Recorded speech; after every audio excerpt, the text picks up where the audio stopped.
In the sky, gazing far into the night, I raise my hand to the fire, but it's no use, 'cause you can't stop it from shining through. It's true, baby, let the light shine through. If you believe it's true, baby, won't you let the light shine through for you.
Empty hearts and neon lights, they're playing with my mind. Gotta get out of here tonight. Oh, I wanna run off and fly, and I'll tell myself it's fine to be alone, just to find somewhere that finally feels like home. Oh, oh, oh. I hate all this overthinking. Oh, oh, oh, oh. The more I swim, the more I'm sinking. Take me to a world of silver. No more heartbreaks, tears, painkillers. Take me somewhere unfamiliar. Bring me back to where we started out.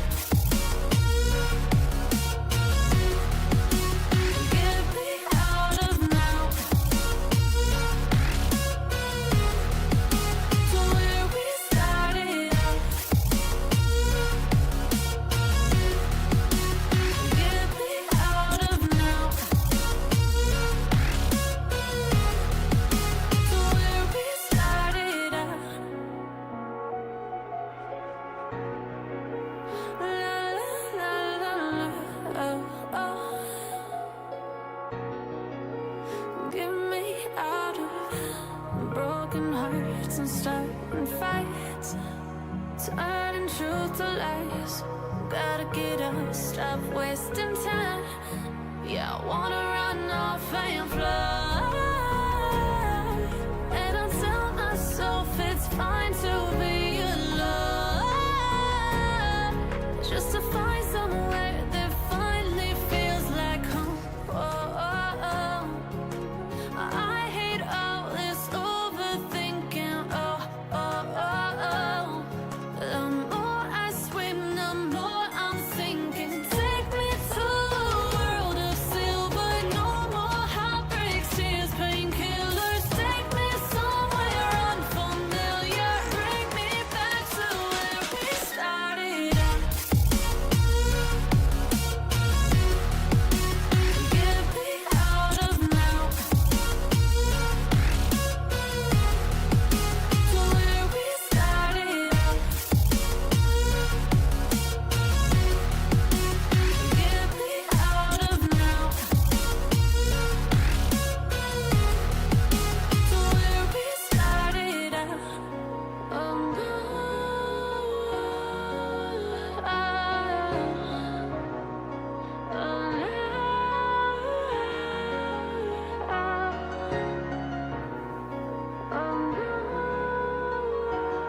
Hello everybody and welcome back to the action of the Tour Championship, and welcome to the second session here of the semi-final, number one. And it is Neil Robertson that has got number one next to his name, but unfortunately it is the world number one that he's going to have to try and make an ultimate comeback against, because it is going to be Watchalong that has got the ultimate advantage over Neil Robertson, and certainly when it comes to the scoreline, it is going to be favouring the world number one. The ace in the pack has got 7 frames won in the afternoon session, and Robertson only managed to produce one of those frames on the board. He was really happy about it, but it's not really going to be the one that takes him over the finish line. So, Trump needs 3 more frames for him to be setting up a clash with either Zhao or John Higgins in the final. And of course, Robertson still has got that ultimate mission of trying to win 9 frames out of the last of those 11 frames potentially available. But I do have a bit of a feeling that the match will end way before that point.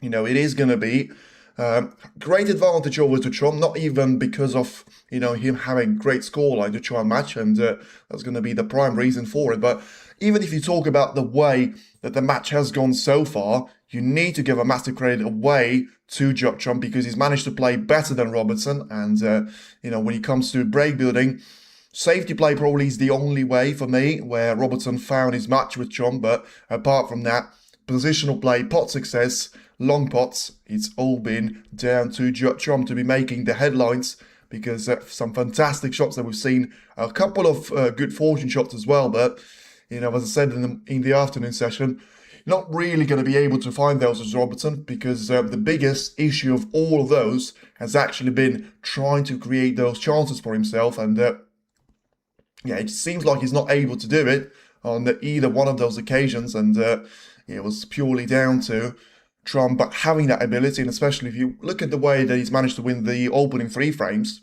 he didn't really need to be waiting long there, because he's had a fantastic break of 85, 90 plus, and then a break of 113 points, the only century still to be made in the match. And he's had a couple more of those breaks of 50 and 70 plus. But when it comes to having a really good performance, it's certainly something that Trump has managed to achieve so far in the match. When it comes to those breaks of 50 plus, you talk about the way that we've seen that match finished up with the 8th frame, the break of 58 there by Trump. Yes, finally, we've seen a break of 61 points by Neil Robertson to be made in frame number 7, his highest one up to date. Trump had a 49, and in the 5th frame, another, probably the only chance realistically for Robertson to be having a 2 rather than the 1 next to his name. And still, for now, if you have a look at the way that he's managed to win frames number 4, 2, 3, and 1, breaks of 54, 87, 94, and 113, certainly a high scoring advantage is going to be on the side of Trump. But when it comes to having the more points scored rather than Neil Robertson, it also is going to be pretty much a quadruple of the advantage, if you consider that, those 163 points were mainly made of 2 breaks achieved in frame number 5 of 58 and a break of 61 in frame number 7, the only frame that so far Neil Robertson managed to win. So where does he go from there? Well, probably to the Crucible, if I'm honest with you. But when you talk about the serious stuff, then he needs to try and basically replicate on what's happened in the first session. But it's going to be super difficult for him to try and achieve that, because Trump will be aware that he only needs to be having 3 more frames and he'll be over the line. So, down to just, 3 more frames potentially. As I say, it could be 11 more frames if Robertson wins 8 more of those, and Trump is going to settle for a decider. It's not going to be the first time that he's going to be playing those in around the walls of the Tour Championship here at Manchester Central. But ultimately, for me, it is going to be down to Trump trying to get over the line. He doesn't need to play pretty, and he's managed to have some really good show that he's put on for the fans in the afternoon session. Now it's way too close for it to be comfortable. So for him, in terms of getting over the line, he needs to try and get off to a good start. Even if he loses the first couple of frames, there's no need to change anything, because, inevitably, unless Robertson is going to come out with a performance for the ages, he will have a struggle, and in the end, he will be down to Trump to try and punish him for those mistakes, which I'm sure he would. So, just a couple more moments before we get the players back into the arena. So certainly is good. Well, down to Trump here. As I said, he needs to just try and make sure he sticks to his own game. But something that he's been trying to do really well is that ability to be sticking through with Robertson, even when he was a safety battle. He never seems to panic. He always seems like he's got the game under control and having a great opportunity to try and to take those ones away in terms of the frames every single chance that he does see the opportunity away. So it's certainly going to be down to Trump to try and get over the line. Robertson trying to put on a show for the fans, because for now, unless he gets sort of 4 frames out of 5, so in the first mini session, even if he gets that scoreline down to 4-8, it's still going to be not even the situation that Higgins found himself against Mark Selby yesterday. And one thing I can guarantee that Robertson probably won't have the same mental strength, but also have the same game there that Higgins had to offer against Selby. So for now, it is going to be the return of Ben Williams as once again the referee for the match. So far, no real big moments for him in the game. A couple of disturbances from the crowd, but all of them to come in the starting point of those frames. And now going to be purely down to the announcement for the players as well. And then it is going to be action underway. And hopefully a little bit of drama there, because as much as, if I was to choose in between those two players, I would probably like Judd to be in the final once again, so that we could have the perfect story of either having John Higgins to try and get challenged by Trump, or the potential match that we've been looking forward last year at the Crucible final. Mark Williams had his chance to spoil the party, and of course I'm talking about the clash of the world champion of 2025 and the world champion from 2019, Judd Trump and Zhao. We haven't seen those two battles so far this season, apart from the meeting in the Champion of Champions, which was still pretty much at the stage where Zhao was quite far from playing his best snooker. And now he certainly managed to up his game, despite having a disappointment at the German Masters to Ali Carter. Not Ali Carter, sorry. Can't remember who it was now. And he still managed to have a really good run at the World Grand Prix and at the Players' Championship before, of course, he's managed to reach the quarterfinals of the Masters, lost out to John Higgins at that point in a really interesting decider, and Higgins gone on to be the runner-up to Karen Wilson. But the interesting thing about Zhao has been so far, he has stumbled on the third round matches pretty much every single time there. First one was against Stuart Bingham in the last 16 of the Welsh Open, and then the second one, of course, was his performance in the, what's it called? It's not going to be the Players' Championship, but World Open, to Gary Wilson, who's managed to, lose out and be defeated by Chip Chayanu. That's gone on to be the winner, the whole thing there. Now then, the players are about to make their way onto the arena, and what's it going to be? Is it going to be the ultimate comeback of the season? We've seen Ronnie O'Sullivan try and come back 7-2 down against Neil Robertson in a race to 10 frames. Well, 7-1 is going to be a little bit more of a different story, but Judd Trump and Neil Robertson are still about to put on a great show for the fans. As first and foremost, it is going to be the man from Australia. He's not going to have a goal swing just yet with him, but if he manages to try and pull this one off, he's certainly going to be proud of a performance to remember. Neil Robertson is going to be at the right part of the table. So then, now welcoming the ace in the pack, the world number 1 there. Player that is still looking to try and win this tournament for the first time. He hasn't managed to win a match here for 6 years. Before he's gone on to these tournaments, he's managed to defeat Mark Allen and Sean Murphy in great style and fashion, needing 37 out of potential 38 frames to defeat the both of them. Can he try and make his life a little bit more comfortable here as he walks and makes his way onto the arena? And let's see what's it going to be there for Judd. Can he try and make it a 10-1 of a win and make it by far the biggest scoreline of the season? We've seen, what was it, 10-2? Mark Williams, or 10-3 against Mark Williams against Sean Murphy at the Xi'an Grand Prix. But it certainly was a really good show there that Williams managed to turn up with. Trump so far seems like, the finals that he's of course reached there, one of them was a really comfortable win over Murphy, 10 frames to 4. The other couple were close matches with Selby, 10-6 and 10-8. in the Champion of Champions and the UK Championship, of course, a decider against Jack Lisowski in a best of 17. We're back indeed. We are, Letitia. Perfect timing as the players are about to have another handshake. And certainly, well, probably the penultimate one, because for now it doesn't look like we're about to get the maximum number of those. Because you get an extra one if you see a decider. For now, we seem like quite far away from that. But if Robertson wins a couple of those frames, he's going to be a real force to be stopped there. Stephen Hendry now joins commentating of David Hendon. It's going to be really interesting to see the point of course, we're not going to see John Higgins here with no surprise. He's going to match in the afternoon session against Yazington to try and prepare for. Whether it's going to be down to their fitness or the sort of preparation or even the mental side of things, which, you know, as much as you feel like you take those for granted, but you only take those for granted because you know how good John Higgins is going to be at this stage. Come on, Rob, we're making a match. There we go. We've got the full house. And nice to see you two back in the shed already. And yeah, it's going to be down to Robertson trying to win those. Still convert 3 frames to be 1 for every frame that Trump wins, because if it goes like that, then he's going to have 9 of a decider. Then, of course, Trump will be winning the decider at that stage, which I'm pretty sure he'll still take anyway. But for now, it's going to be a sign of what's to come there, potentially. You know, it's very close there with a touch onto the paint, but in the end, the referee hasn't called a foul. So the turn is going to be given back to Trump here, trying to get that cue ball to be running probably onto the right side cushion. I feel like, you know, if he wants to just try and send it towards the green pocket, that's fine. But I would have actually thought he was going to try and get the bounce from the cue ball to make sure that he's going to have that green to be positioned in, well, maybe the green or the brown there to be positioned in the way of the cue ball. But I suppose if you're going to be playing the shot like that, you may as well just try and send that cue ball in a straight line.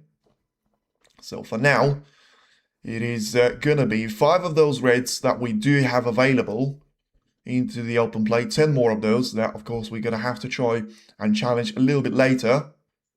But for now, it's Robertson that plays the first attacking aggressive safety. He needs to make sure he misses the brown. He hasn't done that. And the first aggressive safety could be a first real opportunity to be given away.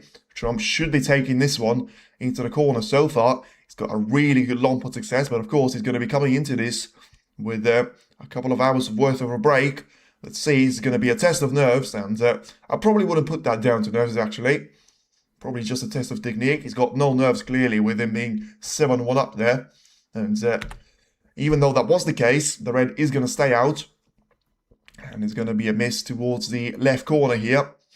So Robertson is going to be playing this, well, the similar type of a shot, but now trying to get that red perfectly into the corner. And I tell you what, this could be the perfect example of what the match could have been, or could still be, if Robertson is able to win those pack of frames of 3 or 4 there and make it 7-5 or even 7-4 at this stage. Will be a decent scoreline for him to try and work with, because, you know, exactly something that we have seen in the first session where Trump was making every single one of those long shots and Robertson wasn't even getting the opportunity to go for them.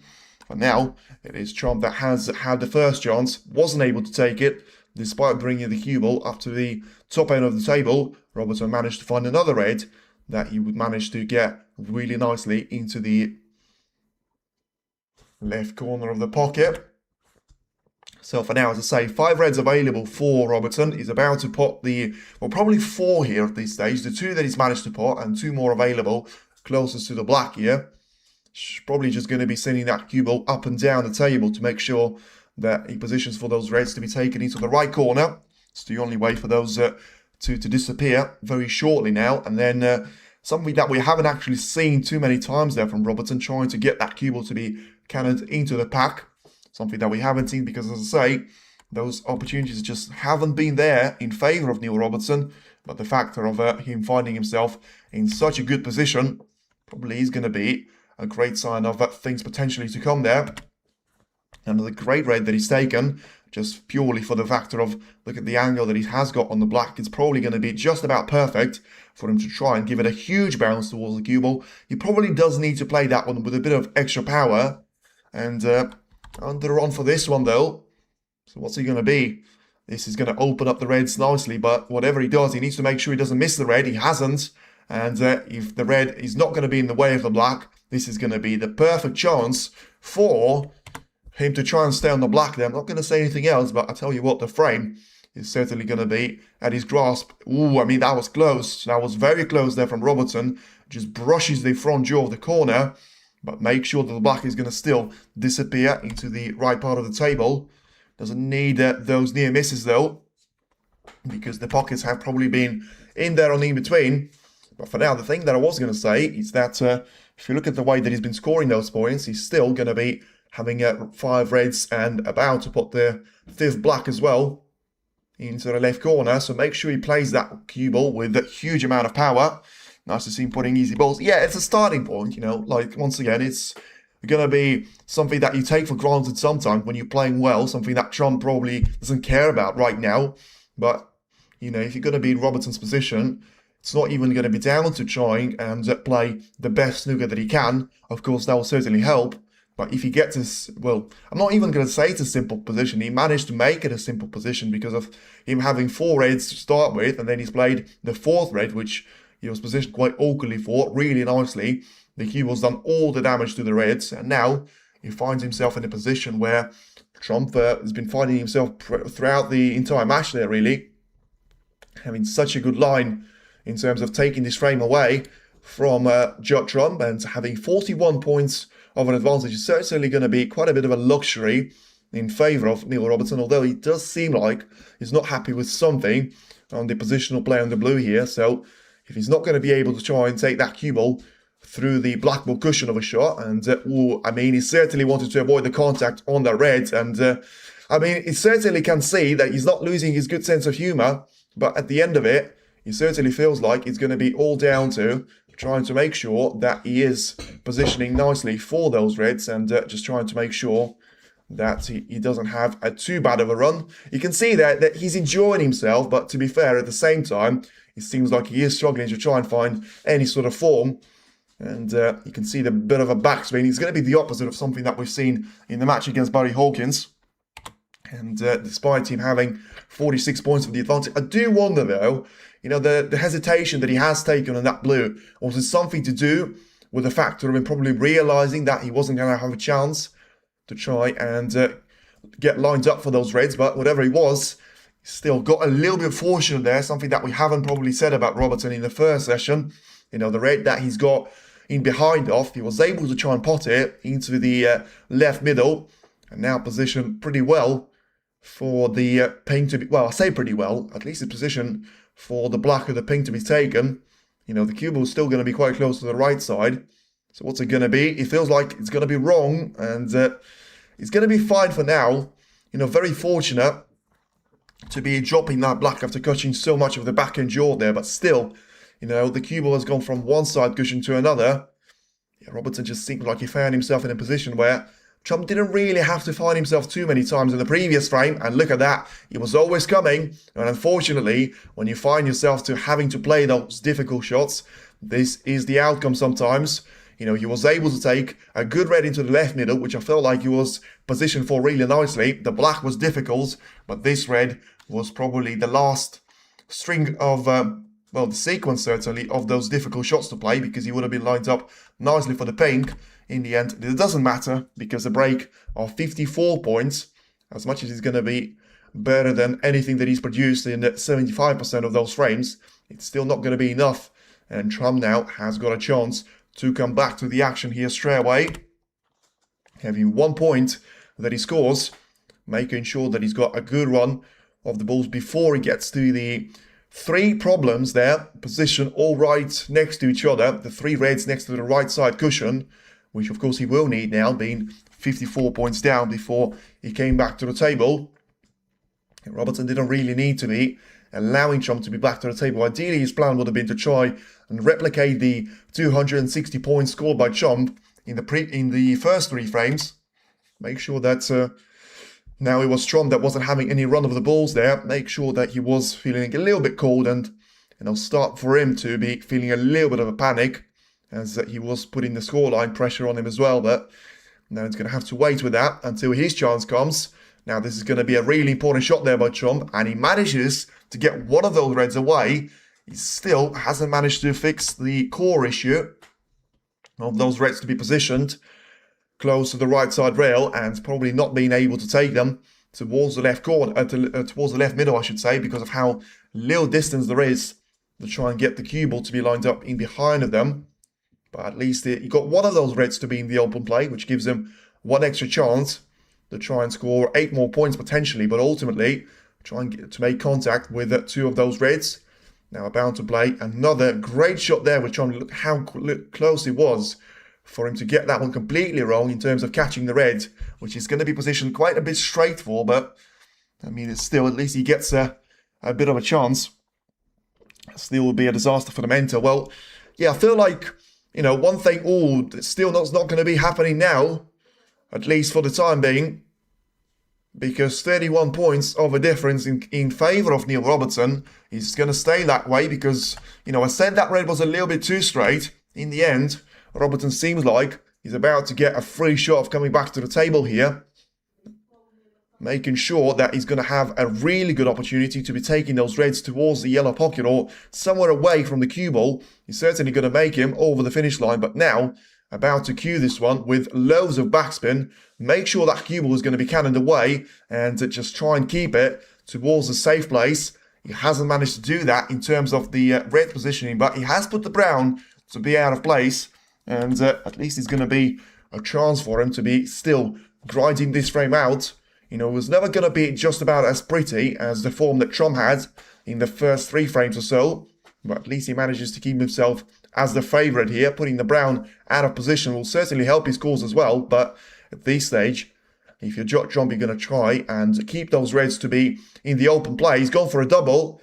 And he needs to make sure he avoids a double kiss. He just about does that.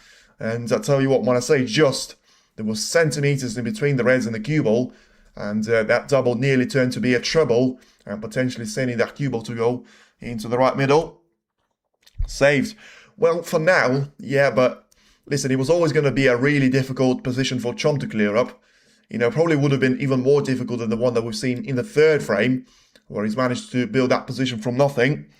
And just trying to make sure that red is going to be positioned towards the left side cushion here from Robertson. He didn't want that contact, and he is going to be ending up with a little bit of a disaster. Turn this into a mid-range shot and make sure that red is not going to be positioned too nicely for a shot into the yellow pocket. But still, it's going to be a great chance that for Neil Robertson to, well, not come back to the table in the foreseeable future, because, I mean, Trump is thinking about potentially going for a double here into the left middle.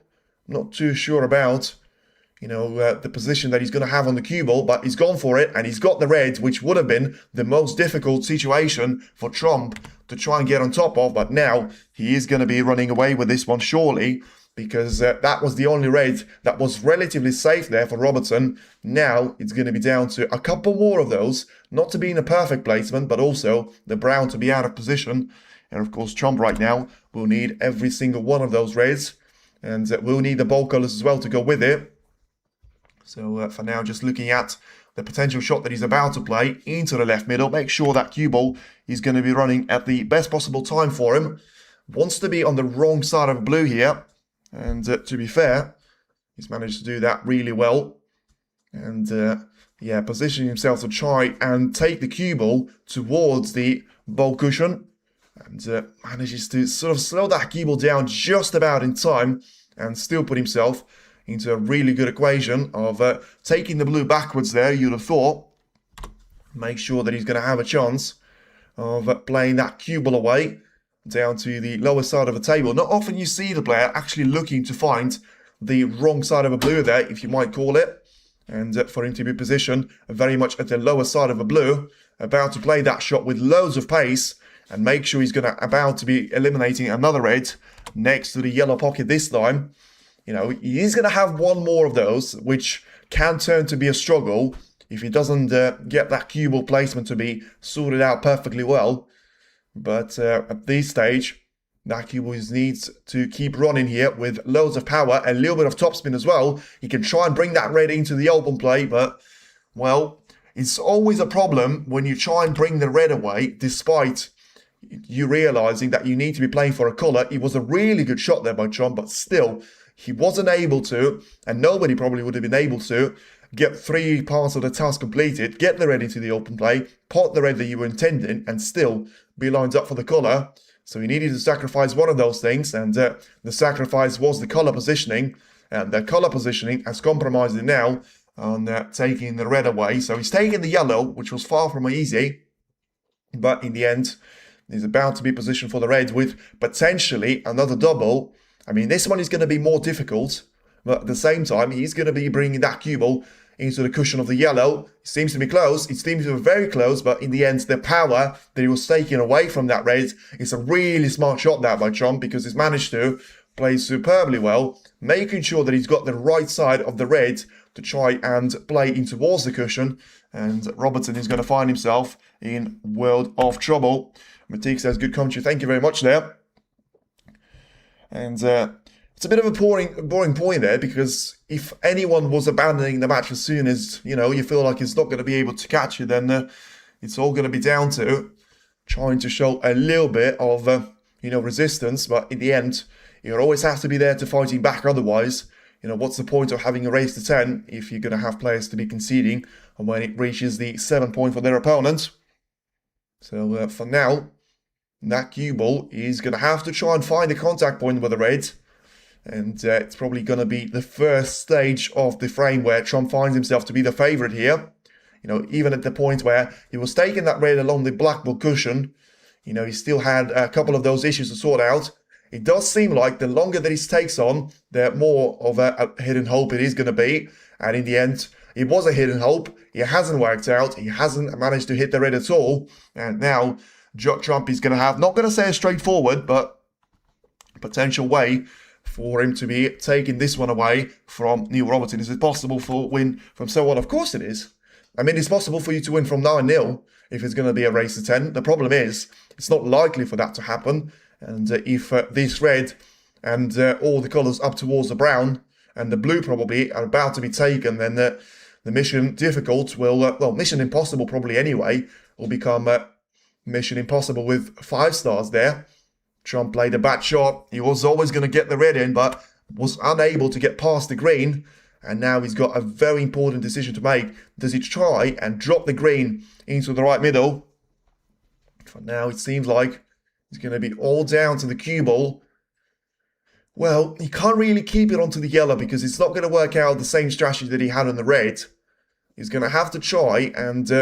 he's clearly not confident about taking the green on, and the best thing that you can do in those circumstances is try and place that cue ball somewhat safe, because at this stage, you're going to have both of the players which will need the green, the brown I should say, which is going to be out of place. Seems like a really good line that from Trump, but he's managed to put the green way too safe.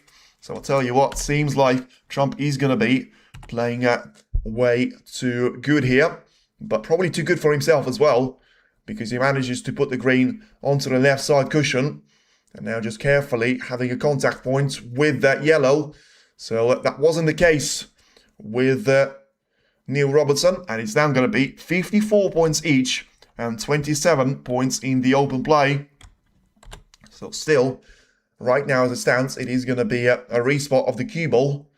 And, Robertson is going to have attempt number 2.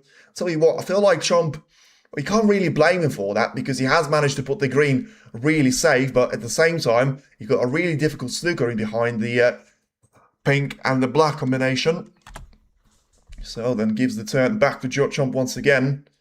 Is he going to have a chance to try and get the yellow away from the right side cushion? He wasn't even trying to do that, so try and hit that one full in the face and try and use the brown as the cover point. It does feel like Trump is trying to play and trying to find snookers here. Especially with that green to be played. Surely he would have had, well, to be fair, if it would have been the yellow that he was taking, it would have been a different scenario there. But because, he was playing the green and trying to get the position on the yellow, one thing he can't get wrong is the position on the yellow. So it means if he's going to be missing the green, he always leaves a chance for Robertson to clear up the table. And he doesn't really guarantee himself to be winning this frame. So for now, it is going to be another attempt here for Trump, and he wants to try and get that cue ball to be heading in behind the pink. It won't be the case, but he still managed to get the pink and the black to be in the way of the cue ball. So it's going to be a bit of an awkward bridging there for Robertson, as the gap is still going to be 54 points each to every single one of those players. So it's now going to be down to Trump to try and play another good shot here on the double. But I tell you what, he probably won't be realistically down to doing anything here. And just make sure that if you are going to be taking a risk with the yellow, it will only be happening when there is a case of trying to get the green into play as well there. You know, as Donald Trump will play the final. Well, it's certainly a long way from that in terms of not even in relation to Trump, but Jousington and John Higgins' match hasn't even started, but I'm pretty sure you'll be quite a spectacle if that is the case. And you'll be great entertainment for the fans, because one of those things where, oh, it's a horrible shot there from Robertson. He's about to catch the jaw from the middle pocket, which probably helps him out there to make sure there was not going to be any chance of a free ball. But it seems like he's, you know, throwing those away. So 4 points now as the advantage for Trump. Remember, he found himself being 40 points down or something. Frame fouls, 12 points already given away by Neil Robertson. And it's now going to be all down to probably, well, he says play from here there, Trump. So a little bit surprising, but I suppose the previous situation wasn't actually too difficult for him. So Robertson is now just going to try and study the position of the yellow in relation to the green pocket. And who's your favourite player? Mine. Well, I've got the Ronnie, obviously, to be in the number one. And then I have got the Jousington that I have got invested a little bit of stocks in. But as I said, after what I've seen from John Higgins, I would absolutely love for John to be taking this one all the way. And despite it, of course, will prevent from a great final of Jousington against Trump to be played with. But, you know, that comeback of Higgins and the way that he's managed to perform this season certainly deserves to be getting at least one of those ranking crowns. So, yeah, don't really have a horse in the race tomorrow. And if I do, for the first time in ages, it is going to be against Jousington. And I'll be supporting John Higgins in that one. But I feel like it's going to be very difficult because of the style of Jousington, and especially the way that he's managed to take Chris Wakelin out of the game. Trump trying to get that cue ball to be heading past the gap in between the pink and the black. And it seems to have one. So just carefully play the yellow towards the right corner. And, well, I mean, there is going to be a potential of that, to be fair, with Robertson. Because if he's going to be able to try and get that yellow to be taken, you know, he's probably gone beyond the point of just trying to take the yellow towards the right corner. Don't really have one. A great sneaker like Trump's. Trump was attacking a lot, like Joe, Ronnie, Williams, Neil too. Yes, so great choice there. Now, let's see what this shot he's going to take with Neil Robertson. He's taking the yellow, but once again, it's not really going to make him to go really far there. The yellow's taken. Now, is he going to be a double on the green? The problem is, it doesn't really get any better than that after you've played the green, because the brown is still going to be massively out of position. So, until you get to the blue, it's probably going to have to try and work really hard for it. And yeah, in the end, Robertson, I'm not quite sure what he was trying to do, whether it was an attempt of a double. He probably wasn't, because he was leaving that cue ball snookered on the brown. So it would have been way too risky to be playing a shot like that. John Higgins played like yesterday, has a chance. Well, yeah, but to be fair, you know, as much as I say it's a brilliant comeback on the day, but is he going to be able to have another spell like that against Jousington, where, you know, he was leading 5-3, remember? And just because he's managed to finish incredibly well, he deserves all the credit in the world, but he did have a spell of losing 5 frames in a bounce there. I feel like if he's going to have a spell like that, you know, the rest of those frames are going to be able to be accumulated there by Jousington. Because it's one thing doing that against Selby. It's very impressive to be doing that against Selby, by the way, but I'm just saying it's going to be a very different story if you try and do that against Jousington. By the way, we're going to have all 5 of those colours now to be way further away from their spots than usual, after Robertson decides to disrupt the black, blue, green and brown to an extent as well. Glad to see Trump versus Higgins in the final. Yeah, good comment as well, because, listen, the good thing for me, no disrespect to Selby, but I was really happy with the way that Higgins managed to win that match, and I just sort of said to myself, whichever lineup it is going to be, whichever variety, if it's going to be Zhao Xington against Robertson or Chomp, if it's going to be Chomp against Zhao Xington Higgins, Robertson, Higgins, any sort of variation of that final, it's still going to be a great entertainment. And, we could still have a new winner. And indeed, the last Higgins-Judd final was for the Welsh. Not sure. Judd against Higgins. Well, certainly the thing that comes to mind was the brilliant World Championship in 2019. I was rewatching that one a couple of days ago, and really interested to see the way that the game of Trump has managed to develop. But that is a horrible way to develop your game from Robertson, and he's about to put this one on a plate there for Trump. I'm not going to quite say that he's going to be the chance for the ages, but the brown is now in the open play, and if you get the right way across it, but this green still has to be taken. There is going to be a little bit of pressure on it. Is it going to be 8-1 or 7-2? For now, it is still going to be a 50-50 of a battle, or is it going to be a 50-50 of a battle because the green is going to bounce away from the left middle, and it's going to be possible that for Robertson, but I tell you what, the angle for the previous shot from Chomp was going to have a natural drop in for the brown. This time around, he's going to have to try and get that cue ball to be running around the table to achieve the result that he wants, but the green still should be potted. It will be potted. The cue ball seems to be a little bit pacey, although he seems to have played this one really well there, Robertson. So, count the points. What's he going to look like? He's got 1 point of the advantage, and he's going to need the pink here to be taken as well, but for now, just going to have to, I'll tell you what, the factor of the black being in the way there, this is exactly what Robertson is having a look at. Does he have a chance, does he stand a chance of being on the top side of a blue, trying to force that cue? Of course, the pink is not quite going to be perfectly on the black ball spot, which helps out Robertson a little bit, but he still needs to have a absolutely perfect positioning here on this blue. Otherwise, he may be catching the black, and he'd probably still have a chance no matter what happens to try and pot the pink, but of course, for it to be a frame ball, the first frame of the second session, you want to try and make sure you make it as comfortable for yourself as you can. So what's it going to be then from Neil? The decision has to be made. Leave that cue ball to be in the position of the brown. He's trying to pull that one slightly down the table, and it seemed like he's managed to get that one really well, because even I can see the line of taking the shot with loads of topspin and make sure that he's got the left side cushion to try and bounce away from. And that was great. Was there a great final? Yeah. I mean, it seemed like you were there on every single one of them, but that certainly was one of the best there. And once again, it was the second final in 2 years that John Higgins has lost. And he's the last appearing at the final at Sheffield. Nobody said that he will be last forever. He can try and make himself to be coming back to the top end of the crucible. Well, that was closed by Robertson. It wasn't comfortable, but the whole match performance wasn't comfortable at all. And now he's about to get a little bit more comfortable there for Robbo, because he's about to have a break of 18 points. And that's being to 12. Wow, that is an achievement there. 12 years. I feel like it's exactly 12 years since I've started to be watching snooker there in 2014. So, fair play. That's a commitment that you want to be dreaming around. Anyway, Robertson then finally able to get the 9 frame over the line. And I tell you what, it may have taken him half an hour, but he's certainly going to be buzzing with the start there.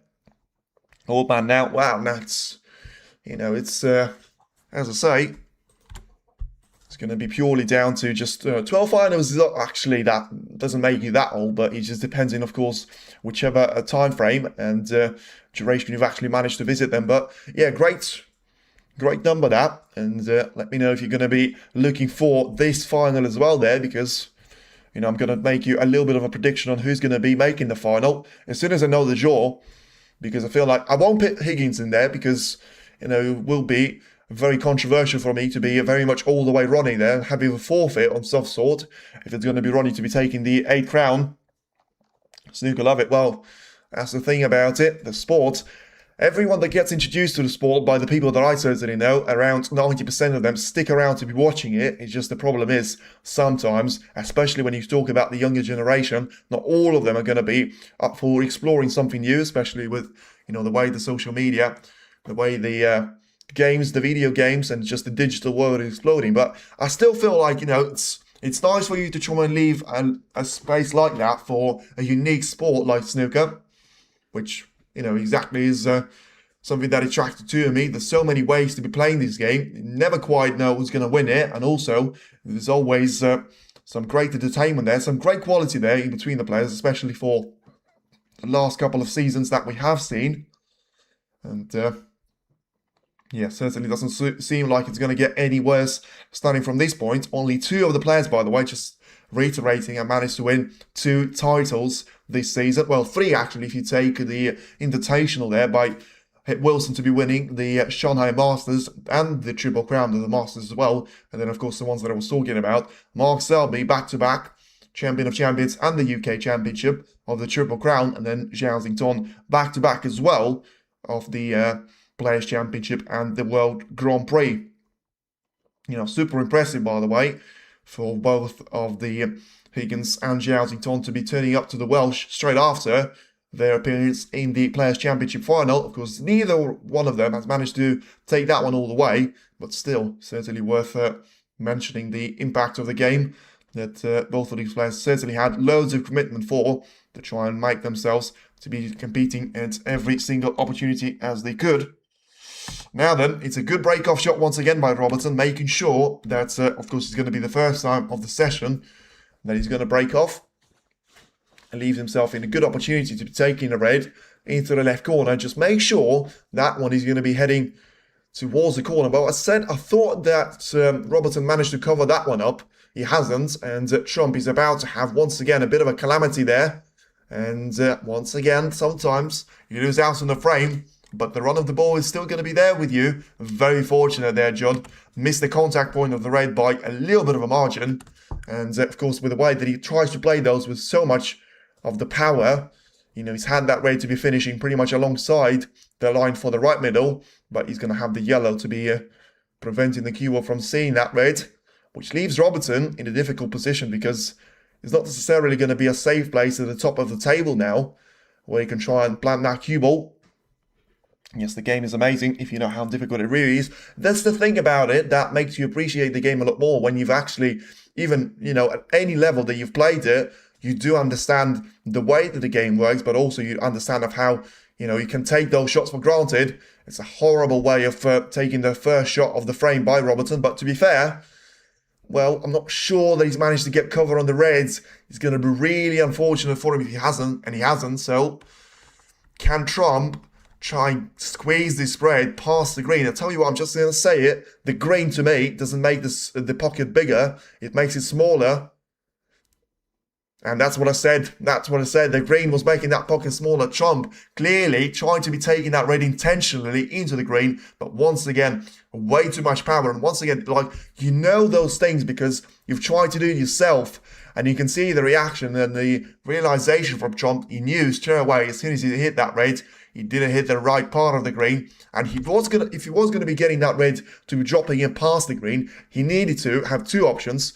Play that shot with no power at all, or try and hit the thinnest of the edge of the green, which, as I say, makes the pocket very small for him, because you still not allowed to be catching the front jaw of the pocket.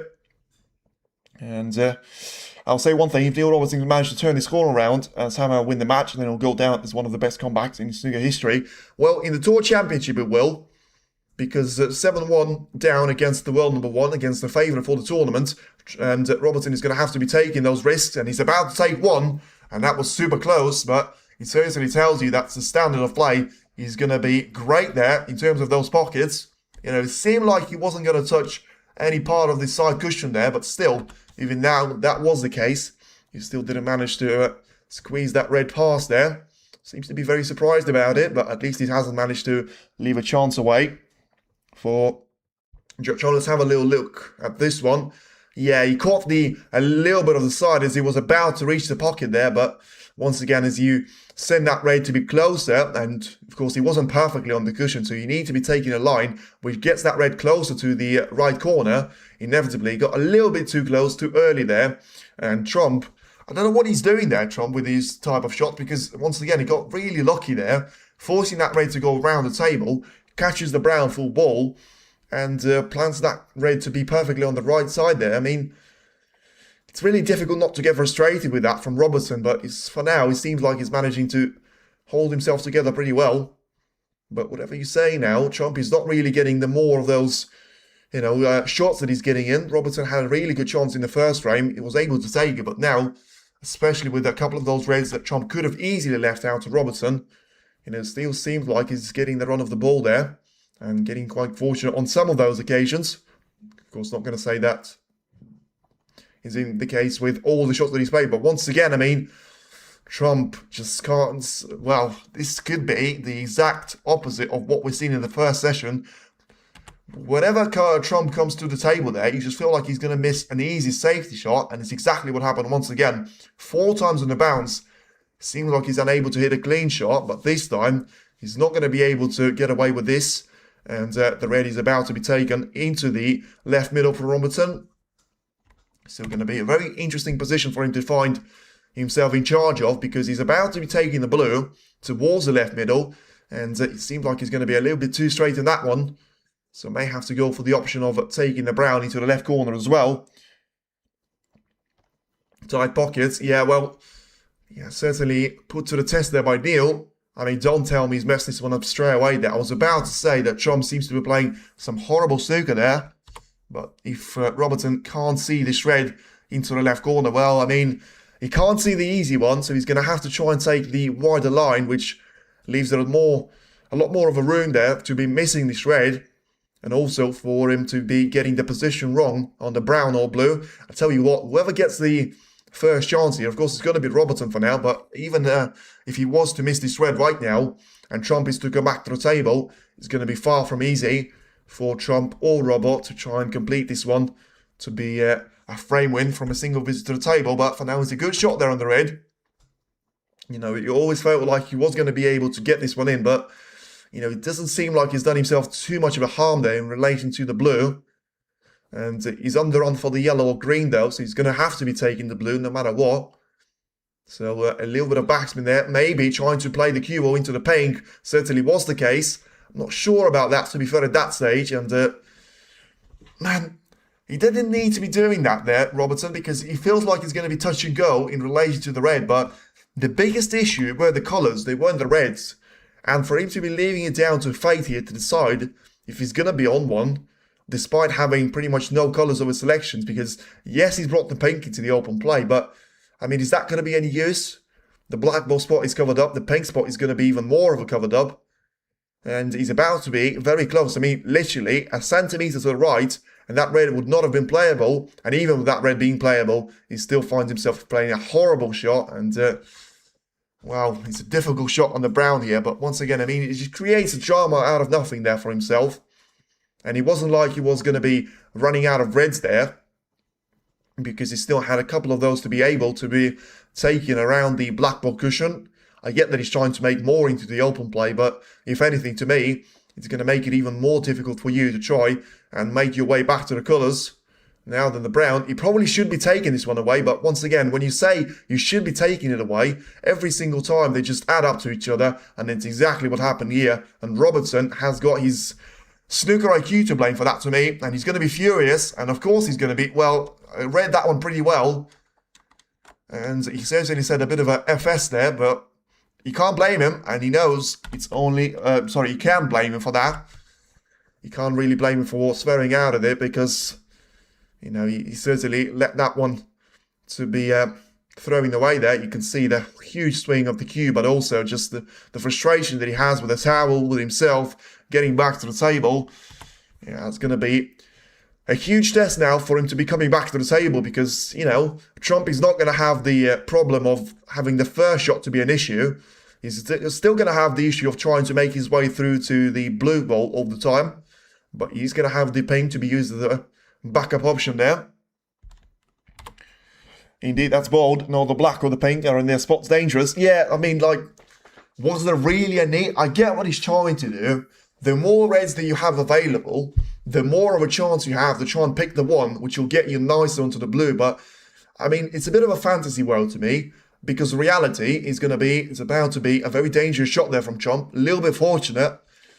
I say a little bit, really, a lot fortunate there on the kiss on the brown, and still finds himself on the right side of a blue, top side of a blue, I should say.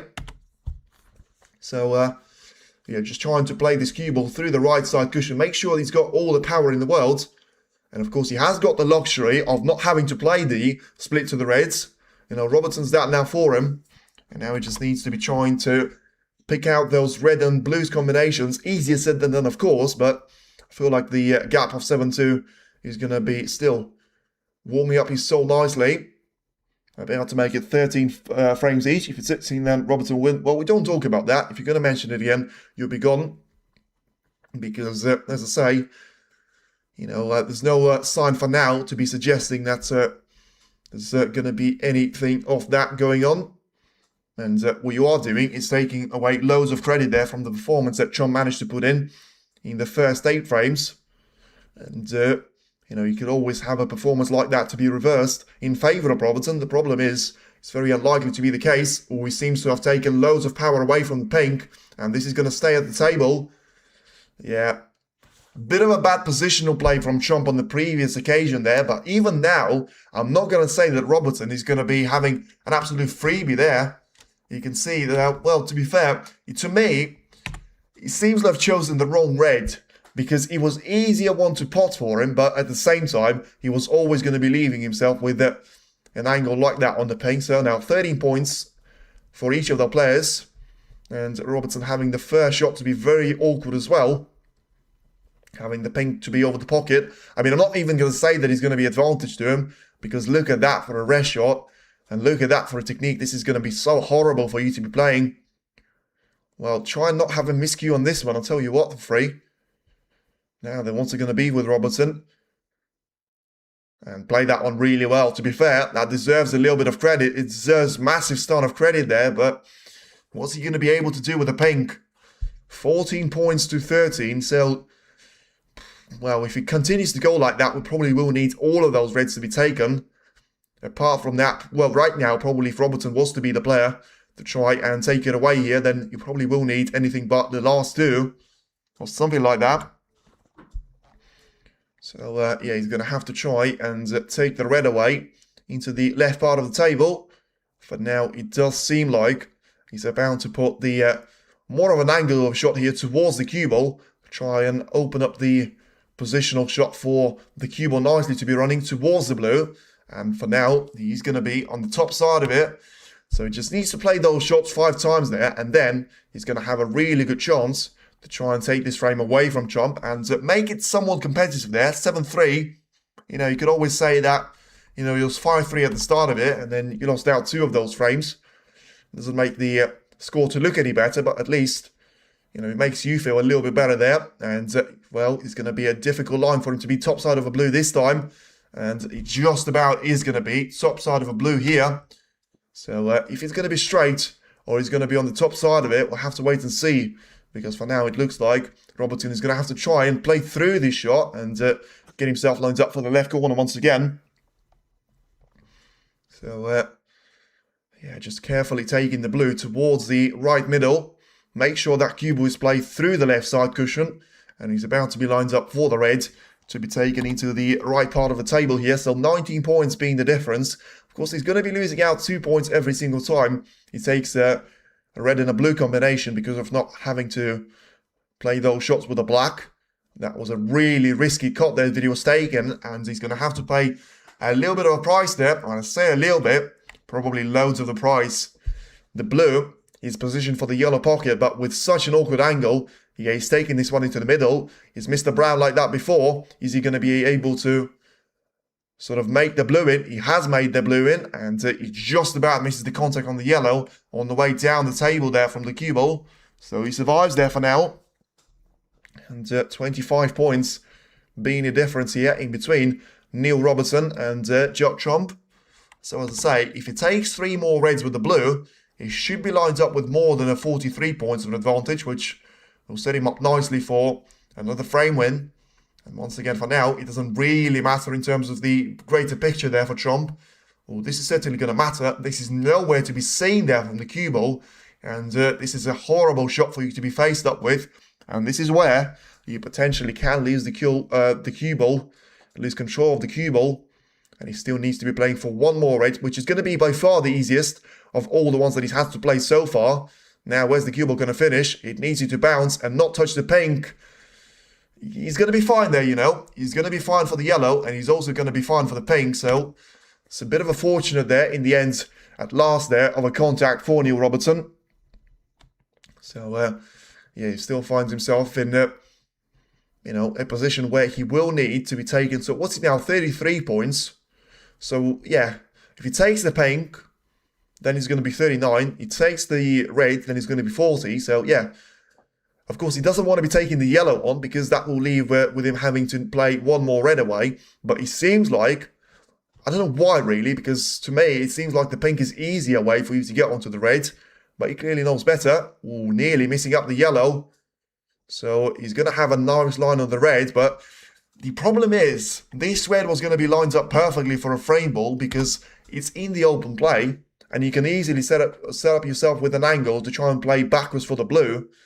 So what's he going to be here with Robertson? Is he going to try and just take that cue ball to go all the way for the blue and then commit to be taking one more red to be taken into the right-hand side of the table? Because for now, 35 points clear, about to make it 40 here with 43 at the table. Just this red, and then it is going to be snookers required there for Trump. Of course, Robertson probably won't be playing this one for the blue. He's just going to try and make sure that Trump does need snook as well. I'll tell you what, the bridging is awkward. Not only for the black, but also for the red ahead of it. Needs to miss that front jaw, and he hasn't. Well, to me, that's going to stay out. And he will stay out. He did miss the front jaw, but he caught way too much of the back end jaw there. So, what's going to happen here? Because remember, Trump needs to be having a high scoring end of the frame. But it seems like to me, he should be fine here. GG's frame, it should have been. It wasn't really, because as you can see, the frame ball was missed. Now, let's have a look how many of those points does Trump need. 14 now with the red taken. So, 39 behind, so he just about can survive here on taking the blue. Ideally, he wants to be taking the pink though, because that will give him a luxury of losing one more point there. But he's never going to do it, but, you know, with him having no direct route to be playing for the red anyway, you may as well have taken the pink to me. But at the same time, you can't be taking any chances here. And that was a really good shot there from Trump to be getting that cue ball away from the right corner. So then, is he going to be able to make 35 points of a clearance at the end? And to be fair, he's told me to sit down straight away there because he's played a really smart shot. And he's made 2 of those there. Killed 2 birds with 1 stone. A really brilliant shot there by Trump. Something that I should have realised a lot earlier. He was always going to be able to try and play that red towards the black. And therefore, try and get the black into the open play. Something that he hasn't managed to do, but still, at least it's not going to be positioned right next to the red now.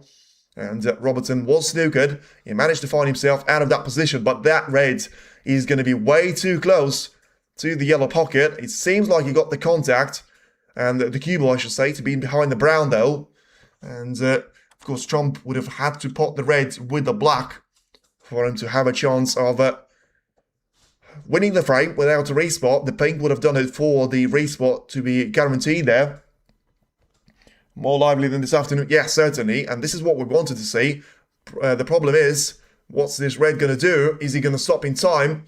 And is he going to be a snooker backwards? It seems to be close.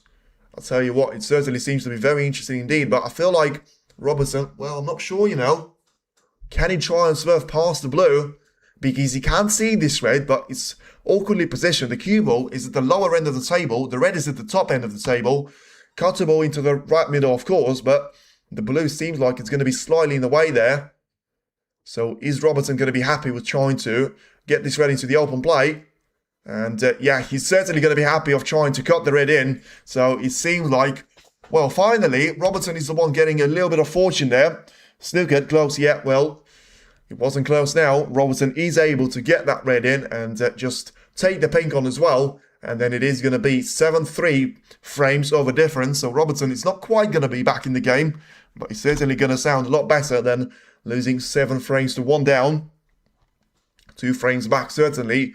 And 2 to go. And then he's going to have the exact same repetition of the first mini session of the afternoon session there, where Trump managed to get himself a 4-0 of a lead, turned that one into 6-0 at the end, but now he has turned this match into 7-3 frames of the advantage. It's still massive advantage in favour of Watchalong, but Robertson seems like he's not doing that in a pretty side, but it's always better. You know, he's got so much more of his game to try and show to the fans. For now, he's not playing too well, but he's still winning those frames. The only thing that matters to him right now, Trump finds himself with a bit of a drought there, losing out to 3 out of the last 4 of those frames, and leaves himself up still being only 3 frames away from victory. But now it is going to be 7 frames for Watchalong, 3 of those for Neil Robertson.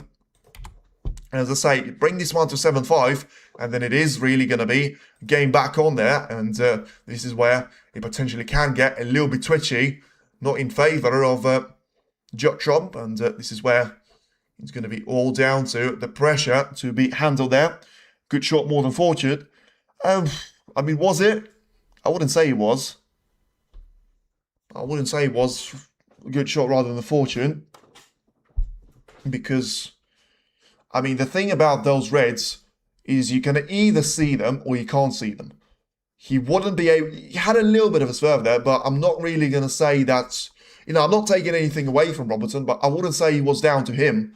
You know, he puts that red on the plate for Trump next to the yellow pocket and doesn't have the sticker on the brown, which was a fluke, which he apologised for, then it would have been a different story. But listen, it doesn't really matter. You know, Trump's down that on 1 or 2 frames, certainly, in the first session. So you take whatever comes your way, and the fact that it's coming your way is going to be a great bonus for Neil Robertson as well, because, you know, he's managed to have some really good shots there, but the factor of him not being over the line at the first goal was still a bit of a difference why he's going to be the one chasing the game here. Trump was able to put those frames away in the first mini session. The problem is he's probably lost that touch a little bit in the second mini session there, and he's certainly yet to discover that feeling at the evening session as well.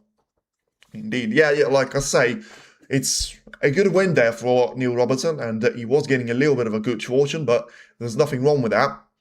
You know, you take whatever comes your way, and it wasn't like he fluked the yellow there to be winning the frame. It was a long safety battle, and let's be honest with you. I mean, even if that red would have been left there to Trump, when you're 34 points down, you're going to find it very difficult for you to be, you know, trying to come back with having so many colours to be compromised by one another, but at the same time having the red and the black to be in a difficult position. So it probably was the best chance for Trump to try and get it sorted out with the first arm that he was playing after taking the penultimate red with the blue. He wasn't able to bring the back into the open play. And, you know, despite him snookering Robertson, he was able to find himself out of that situation. Once again, he was close, but it looks like the only red that Robertson can see can also be potted there into the corner. So is it going to be a risk worth taking on there? Because it seems like to me the black is going to be playable into the right part of the table. So, yeah, he's just thinking about trying to drop that cue ball to be lined up for the blackboard cushion. It's going to be down to the red next to the pink, whether it goes into the right middle or not. Apart from that, he should have all the ingredients for a really interesting shot there to be taken, because the cue ball shouldn't have the impact of the yellow, but whatever it was, Robertson just decides to be playing this one carefully away. I'll tell you what, I need to know if that red goes past the pink, because if it does, at 7-3, if you're Watchalong, you still need to be taking that on. Something that you probably must stop doing at 7-5 there, but for now, make sure you don't try and let those 2 frames get into your head too much there. Seems to be thinking about it. So what's it going to be there? Decision has to be made now by Judd. And he seems to have refused it. But as I say, I don't know if that red goes past the pink. And it is going to be just a safety shot there that Trump chooses. If it was close, then of course you don't have to be rushing things there, because, you know, you are going to be playing that cue ball into the open space. Yes, middle. Yeah, in the end, Trump decided to refuse that shot away, which is still fine. As long as he doesn't refuse all of them, then it's certainly still going to be part of the game. Because, as I say, one thing that can be taken as a positive for both Robertson and Trump is that Robertson is not playing brilliant snooker. Something that Trump has been doing in the first session. The good news for Robertson is that he's not playing well and he's still winning. Something that he hasn't managed to do in the first session. The bad news for Trump is he's not playing well, but he's losing those frames away to Robertson, even though, you feel like there is going to be, loads more to improve there for Neil. But also, you need to realise that, when you're not playing well, it's going to be very difficult for you to try and sustain that game, to be going all the way there, because at some point, inevitably, you're going to have to try, and is the other semi-final to, oh God, no. Otherwise, we'd be here till midnight. And it's going to be tomorrow there, so they managed to spread out one semi-final to be on a Friday, the other to be on a Saturday, and then it will be the Sunday for the finals, consisting of 2 sessions. So the marathon of the Tour Championship is going to be ending there after having the 4 matches to be played in the first round of the last 16, then 4 matches of the quarterfinals, 2 matches of the semi-final, and of course the final consisting of 2 sessions as well. Trump seems like he's about to have the biggest choice of his life there, purely in relation to the time, because he's about to make a really difficult shot of taking that brown, taking the red into the corner. But I tell you what, you are not going to see a bigger fluke than this. And if you are going to be talking about any sort of good fortune from Neil Robertson, then he's about to be asking the snooker gods, well, how much of that good fortune has he used there? Because it seems like he's used the entire bucket of that, because that red had absolutely no right to be positioned anywhere near, rather than the pocket. But also look at the way that he's managed to cannon his way through the cue ball and position the white to be lined up right at the, right behind the green there somehow. So if you see that shot, you certainly know what I'm talking about. But that was brilliance beyond belief there in favour of, Judd Trump. Robertson has managed to get himself out of that snooker situation. But he's about to have a different story here once again. And having to make sure that Trump just probably plays those shots away there in terms of the cue ball and its relation to the reds. It's a miracle. Robertson is on 3 frames. Well, not really, because he certainly managed to work pretty hard for it in a couple of previous frames there.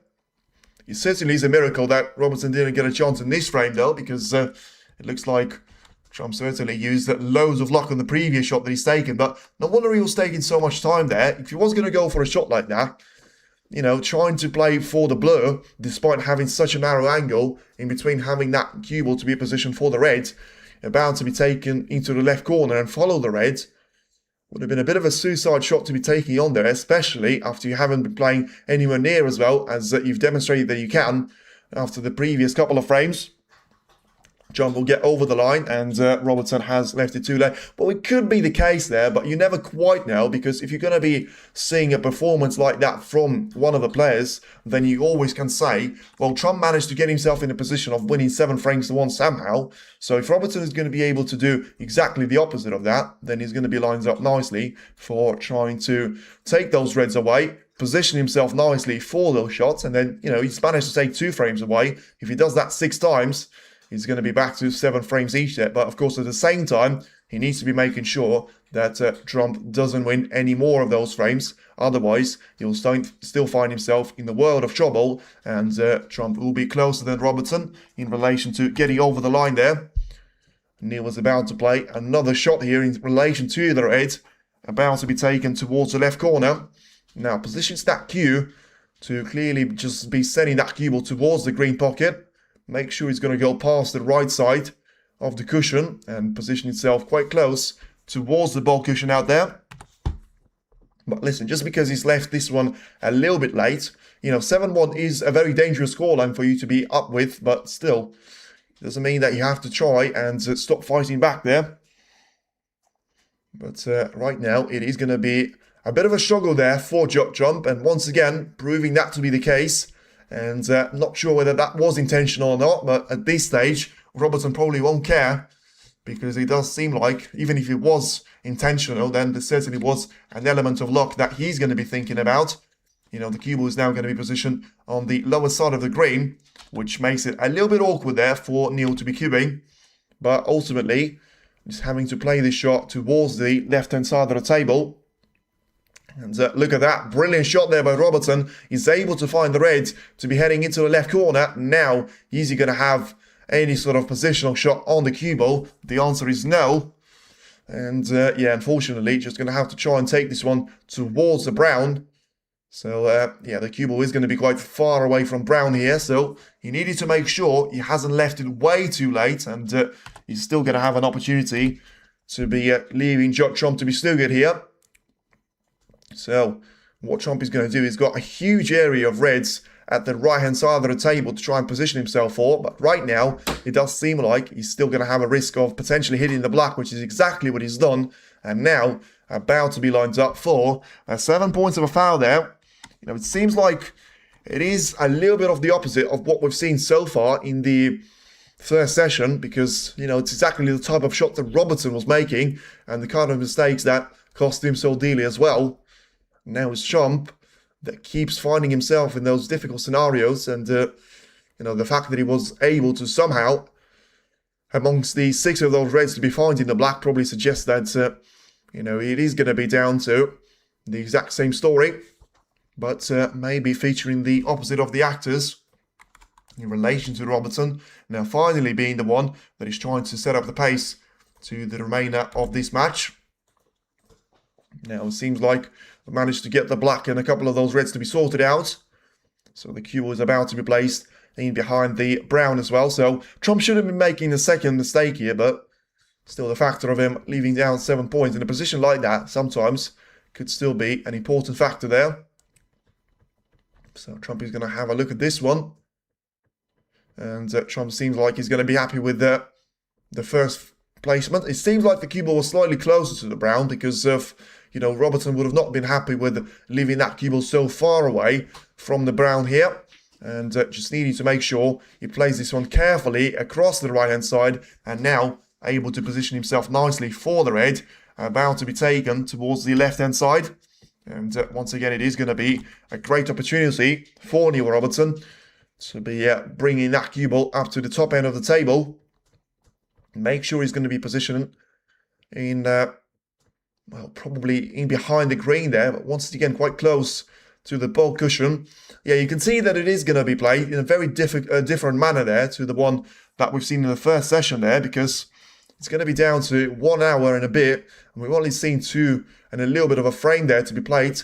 And in this time, we have already been going towards the intermission because of 4 quick fire frames there by Judd. But I suppose it's a little bit, you know, weird to be seeing those to come in sections there. If it was a bit of a mix of those things, and we were seeing drama frames as well as safety battles alongside the ones where we were seeing a century break like that. You know, sometimes it can be a little bit different for you to try and digest after you're seeing, you know, one safety battle after another, but it probably is going to be the same thing when you see one of those 2 players to be taking one huge break after another. Just makes it devalued a little bit. Trump is about to play another huge risk shot there, and how close was that to a double kiss? But in the end, the execution is going to be perfect. Well, the result is certainly going to be perfect. I'm not going to say the execution is perfect, and yet it was literally a millisecond later or earlier, and the cue ball certainly would have been touching the red and leaving itself in the dangerous area. Yeah, very, very interesting and very difficult position for you to try and sort of understand through, because even though so many of the reds that we are going to be seeing in the open play, 14 of those, are still going to be compromising the black and so many other colours. It's a bit of a bad shot that from Robertson. I mean, he didn't get that cue ball to be tied up on the black ball cushion. Potentially could leave out a chance away for Trump to be taking a red to the middle. Once again, as I say, those are the shots that you probably need to be taking on, because you can't afford to be allowing Robertson to get away with those. But can he try and actually make it right this time? Or is he going to be down to purely leaving another easy chance away to Robertson? A decision to be made there by Judd. And it seemed like the decision was made. And once again, not for the first time, it is going to be a decision in favour of the safety battle. So he needs that cue ball to be placing perfectly behind the brown. Well, I'll tell you what, when you make a decision like that to be playing a safety shot, you better make sure that it's going to be, you know, down to taking this red towards the right corner. So then what's he going to be here for Neil Robertson? Because it's a fine line there of not seeing enough of that red to be taking it to the right corner. Risk-free snooker, hey?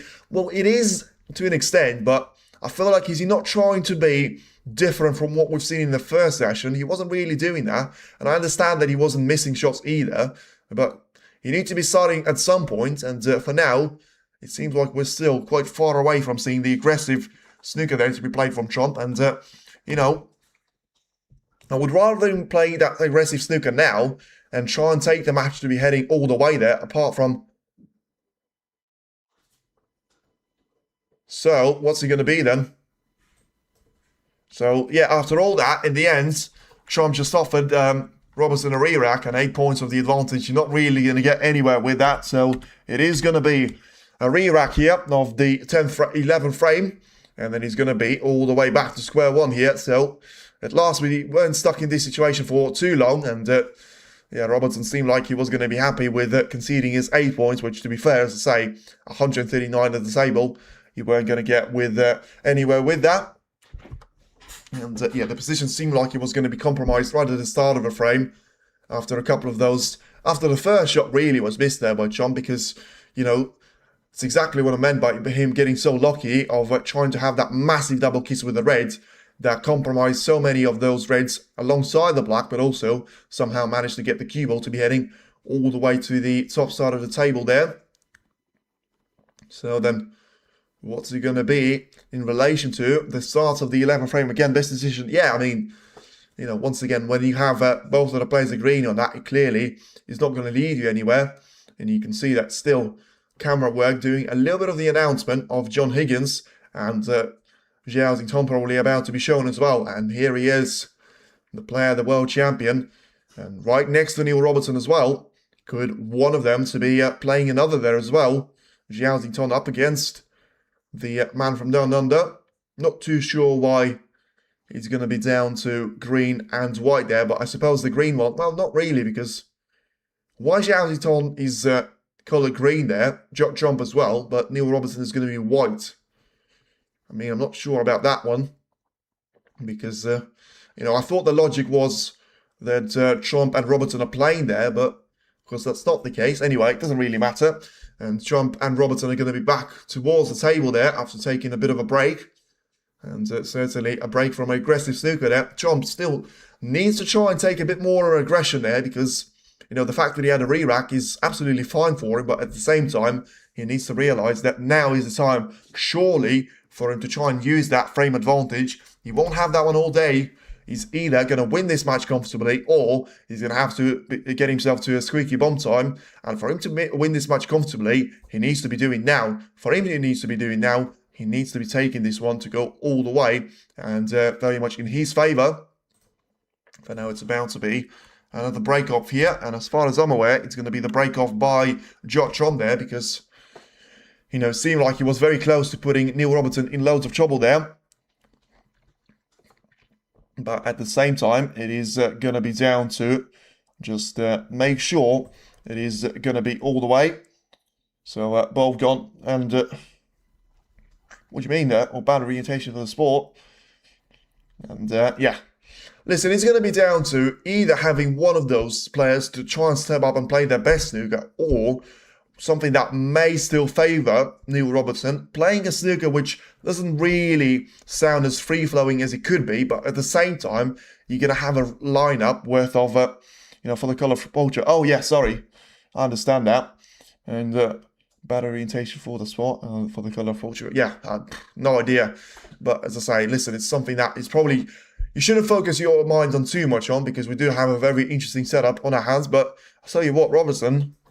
I mean, that might be the reason why I accepted a re-rack. He seems to be going for the bathroom break for a bit of a time. But now, he's back to the table. And what is he going to be there? Trump needs to be exploiting the aggressive part of his game. Otherwise, he'll find himself having that gap to be cut down to a minimum. And Neil Robertson has already managed to do a good chunk of that. Is he going to be able to try and take this match to be heading all the way? Or is he going to be Trump to finally step up the game and the standard of play there from his own point of view, and take this one still to be a very comfortable win at the end of it. He seems to have started really well. I tell you what, this is such a similar break-off shot to the one that he had because of Robertson. Once again, looking at such a close contact to the Reds about to be made there. Remember, he's managed to take that one away.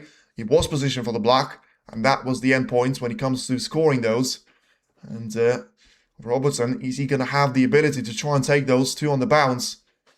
Of course, he was lined up with a previous safety shot on a similar red like that right at the start of the previous frame. Well, he's played a really aggressive shot. He needs that cue ball to be lined up perfectly on the black ball cushion. And I tell you what, it doesn't seem like that's going to be the reality. I mean, Trump just keep refusing those shots there. Surely he's not going to refuse this one, because there is a line that is worth taking there with the cue ball. Or is there? I mean, I'm going to probably have to change my mind on this. Is he going to be taking this red all the way into the corner? Yes, he will. Finally, Trump is able to step up from his safety battle, and he's now going to have a nice position up ahead of himself. It's not the one that takes you into the maximum situation, but he's certainly the one that could get him 40 or 50 points ahead there.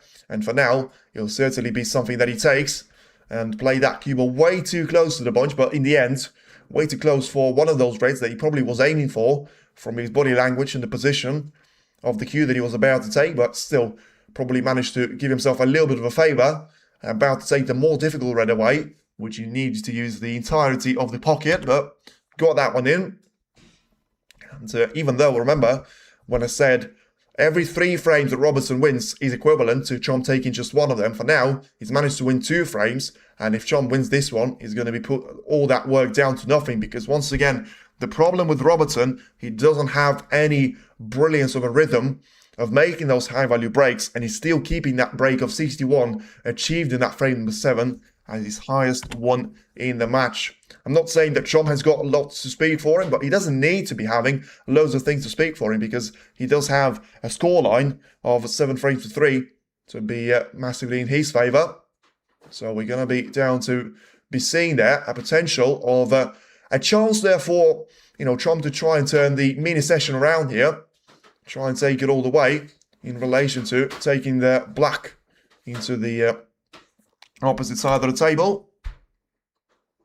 So let me just sort out something here.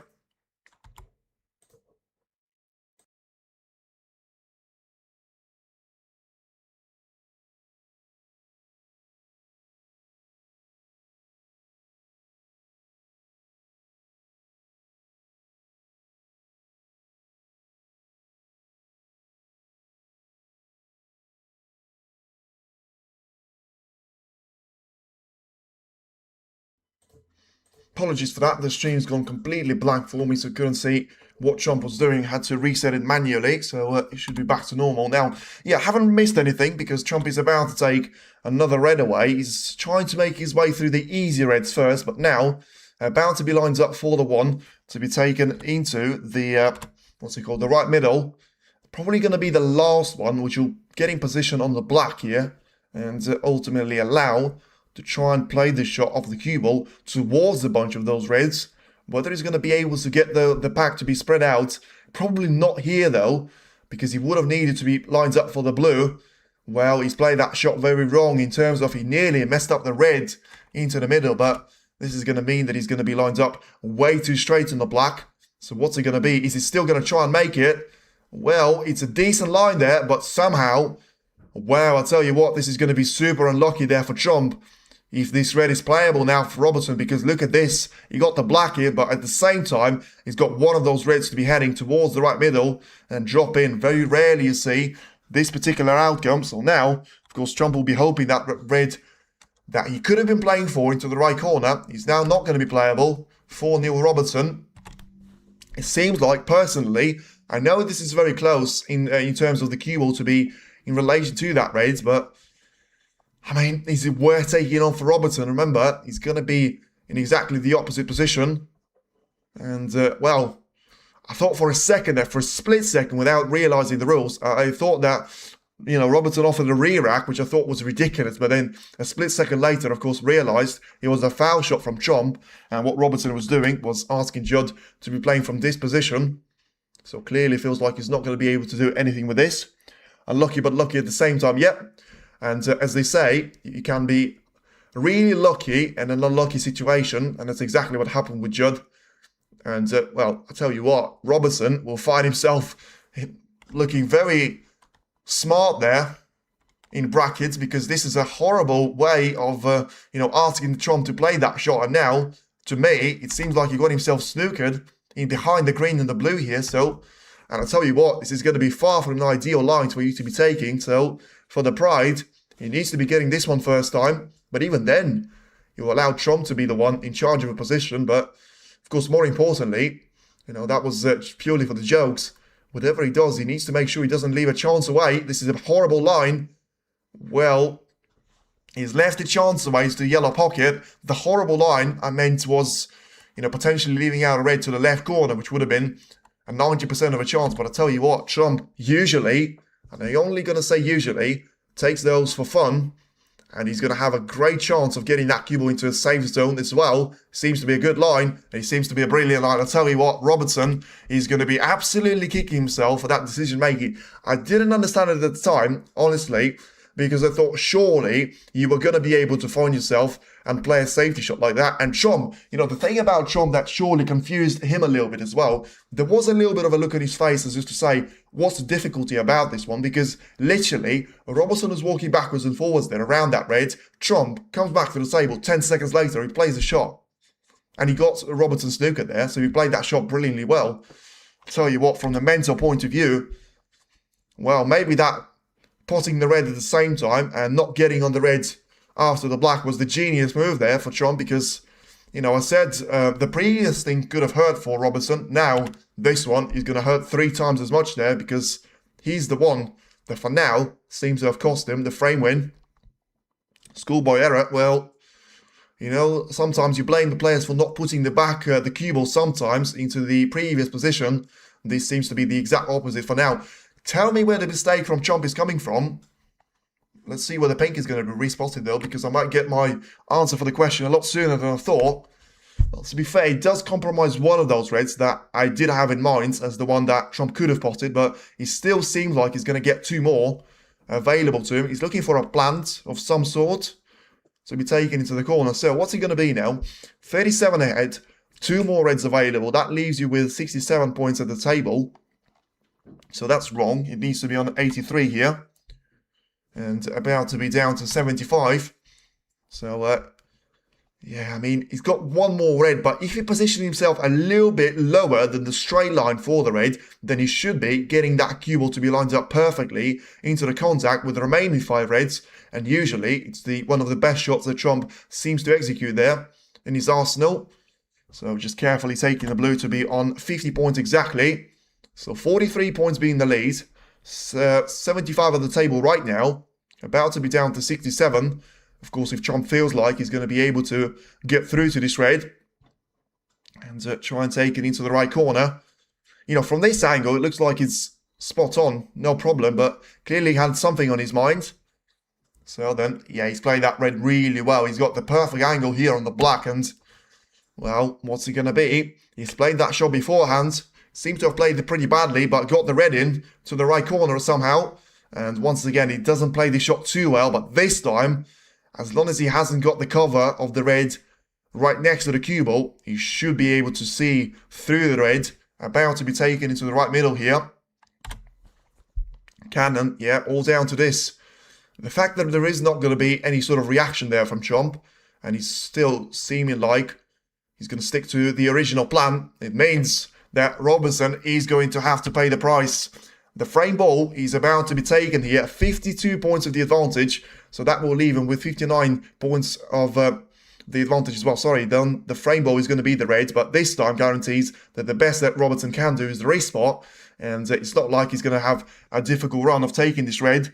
GG's frame, potentially a good game in the match as well, because all that work for Robertson, and he wasn't pretty, let's be honest with that, but at least he was effective in terms of he didn't have a chance of losing either one of those frames.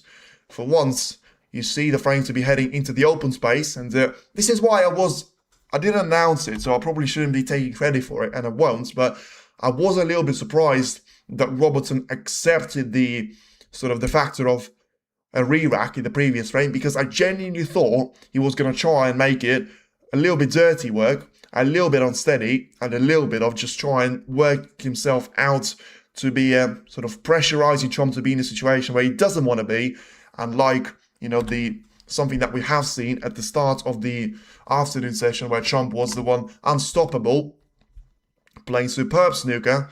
But now it seems like Robertson felt like he had the advantage over Trump. Whatever he was, he certainly wasn't going to be ending up with 7-4 of a deficit. It's about to be 8-3 in favour of Trump, and he's going to be enjoying himself here a little bit. And once again, the highest break of the second session after the 3 frames is about to be made by Trump. The blue is going to be taken. I tell you what, this is something that we haven't seen from Robertson. The free-flowing play and some really good scoring there from Trump, enjoying himself as he can and still hammering those yellows and blues for fun. And look at that for the cue ball. Look at that for a positional shot on the green. As long as he pulls up in time, and he will, that was absolutely magic there from Trump. And the fact that he's going to have that cue ball so close to the cue ball, the cue ball so close to the green there, even the black is going to be working in favour of him. And remember, that started with a horrible shot into the pack of the reds, which eventually has actually lost out 7 points to him. And those are the only points that Robertson was able to score at the end of this frame, because the 8 points that he's had in the previous version of it are not going to count. And in the end, it is now going to be all the way there that this frame has gone in favour of Trump, taking the blue for a break of 81 points and counting, so it could still be 94. Unfortunately, can't be a century break, but look at that, the positional play, and Robertson is going to be so disappointed in his seat to be watching such a great play there from Trump. On some of those levels, you know, he can be happy, but this is such a dangerous form of Trump, and because he's doing that, clearly suggests that he's doing it for fun. He's not going to be a total clearance, but still a fantastic break of 87 points there. And now it is going to be 8-3. Trump steals the spotlight again, and he finds himself only 2 frames away from the ultimate glory and finding one more ranking event final this season to add to already quite a nice collection there of the ones that he's reached. But had a drought there ever since the German Masters in January. He's going to have to try and make it at the start of April, which will be a really nice practice run for May. If you know, you know. The only tournament of the World Snooker Tour that is going to be played in May. The World Championship, of course, at Sheffield.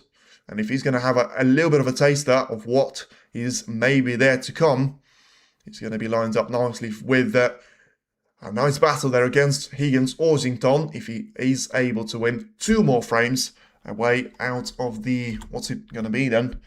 Out of the latest 9. So still, it's going to have to be 7 out of 9 there for Robertson to win. So the tiles doesn't get any easier for him.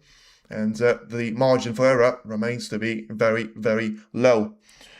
We love when he makes the show, exactly. Big frame for Trump, massive frame, but exactly the style that he would have wanted to see for himself. Not quite a century break in the match once again, but you know, one thing that you sometimes do forget, those centuries, you know, they do come in the first rounds a lot more frequently because it's just going to be all about getting over the line. When you get yourself to 8, 7, or even, you know, 9 frames sometimes, you need only 1 more frame to be looking for. The last thing that you want is to make another century break to be 1 step closer towards the ultimate target there. And want the Judd versus Zhao final. Well, we've heard that before. And in the end, Higgins had other plans there, beating Trump to be making himself to be the one reaching the Players' Championship. Of course, Chipchaya had the same thing to be said at the World Open, and to prevent Trump against O'Sullivan, which still would have been very anticipated as well. But when it comes to having Trump against Zhao potentially, could it be John Higgins trying to do all varieties of stopping that from happening? He's managed to do that with stopping Trump to be getting through to the final. Can he try and do that to the Cyclone tomorrow? We'll have to wait and see for now. The 12th frame is about to begin, and Trump now surely finds himself in the horse, trying to make it with just 1 more that he needs before the intermission, and maybe the longest wait for him is going to be the intermission itself. It's been 90 minutes since the match has started. Only 3 of those frames have been played so far. And still, it's going to be a great chance for Robertson to try and get himself with that minimal task to be completed, which of course would have been winning the first mini session 3 frames to 1. And look at that. The perfect break-off is completed there by Robertson. I mean, I've seen so many clips of, the two reds that you get away from the black ball and the side cushion. Well, he's managed to get more than two reds away, but in the end, all of them seem to have found the main target there. And as much as it's probably not going to be called a triangle now, there's not going to be a specific red which you could call the one to be in the open. And whatever you do now, Robertson is certainly not going to be up for a re-rack, especially after what happened in frame number 11. Of course, as I say, it's had such a huge area of basically 8 reds to be aiming for, 9 reds to be aiming for Trump. He decided to be taking the line with having 5 of those on the side and just carefully nudging that cue ball through the left side and finishing up at the bottom of the bunch. And let's see if Robertson is going to try and go for the split of the pink. He hasn't done that for now. So let's see what's he going to be in relation to Trump. So what's he going to be able to do with this one? Can he try? He's been looking at the plant towards the right corner. So can he try and keep that one going? Or is he going to try and take this one away? Because, once again, Q power, he doesn't really get any better than Trump. But surely, even here, he's not going to be able to make anywhere near the right corner pocket with such an angle that he's got. And the answer is, of course, he wasn't able to do that. But still, using those pairings quite nicely in relation to getting a nice safety shot that he's played. Giving the turn back to Neil Robertson. And Robertson now is about to probably separate those reds away from each other. Doesn't want the red too close to the corner. And he's going to get it perfectly over the corner there. So once again, the fairy tale and the honeymoon period is about to be over. And a little bit of a sign is poo, as if he says that he's managed to shoot himself in the foot. He's done that on a couple of those occasions. The only good thing for Robertson is that Trump is going to have to try and bridge over the green. And look at that, still perfectly lines up for the black. Yeah, as much as he could there. Now he seems unhappy, but it's about as much as he could have done there on the black. And he's still going to have that cue ball quite far away from the side cushion. Position for the black, slightly too close alongside it in terms of the angle. But, well, I mean, to be fair, the previous camera, it certainly looked like it was going to be an easier shot than the one at the right corner of the table. Is he going to have to take the shot with full power? He did need to be doing that. And at the end, seemed like he's still been able to take a little bit of this power away. Now, can he try and make it exactly the same story of the previous frame? Try and make sure that the reds are going to be flying through those pockets. And in the end, he's going to be the one to be making a break of 87 points, potentially one more time there. Because remember, that was the starting point for him at the first session of the match. The break of 87 points, exactly the one that he was able to make in frame number 11 as well. And now about to be lined up for the break of 14 points and counting. Still having so many of those reds that he can try and pot without experiencing too many of those issues. And that number probably is going to be down to 5 or 4 in relation to... There's one more red that I probably would count next to the right middle, but you still probably need to be getting nicely lined up for that red for it to be called the one that it won't take you too much of the effort to be potting into the right part of the table. So for now, Trump, of course, is going to be taking a bit of extra time there, because as much as it's not going to be anywhere near pressure time, it's still quite close to the finish line there for him. Certainly if he gets this frame on the board, 9-3, 7 out of 7 that Robertson needs to win. And yeah, what's it going to be here then? Can he try and take the brown away to the green pocket whilst getting that cue ball to be running all the way to the left side? Well, created too much of the angle there for no reason, which probably suggests that he's played that shot with too much power.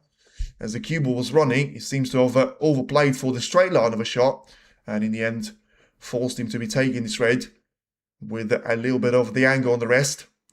And well, for a second there I thought that was going to be using way too much of the front jaw, and the positional shot on the blue probably suggests that as well. He's underrun for it, but he's underrun quite a bit, which with him being close to the blue probably leaves him in a nice position to try and take this one away and get that cue ball to be travelling the left side of the table. Surely he's not going to be taking the pink here. Wow, this is a massive shot here, because I mean, I'm surprised that he's doing it. And I'm even more surprised that he makes it into the corner. Great shot there on the pink because of the angle that he had lined up for the rest. And there was a really long wait because he tried to take the power away from the cue ball, which was going to make the shot even more difficult. But now he's about to be lined up with another sequence of difficult shots here potentially, because the red that he can take into the right corner is not really going to lead him nicely for the black. Oh, I'll tell you what, this is going to be the worst possible outcome that he could have made for himself, because is he going to be an impossible snooker here? No wonder Robertson is smiling, even being 7-3 down. Well, Trump is certainly not going to have a smile on his 8-3 down, I should say, sorry.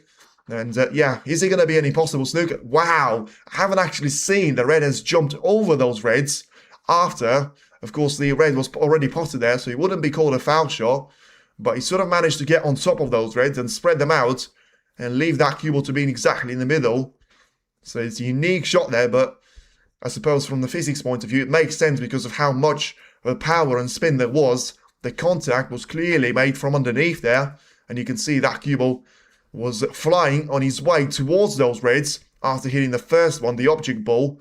And yeah, well, it's going to be something for you to study. But now, what can Trump try and do about it? 27 points that he scored. A bit of shot jumping, yeah. Interesting choice. To be fair, like, if you talk about the pink, you know, he didn't play that shot because he wanted to. He clearly played it because he felt there was no other shot for him to play.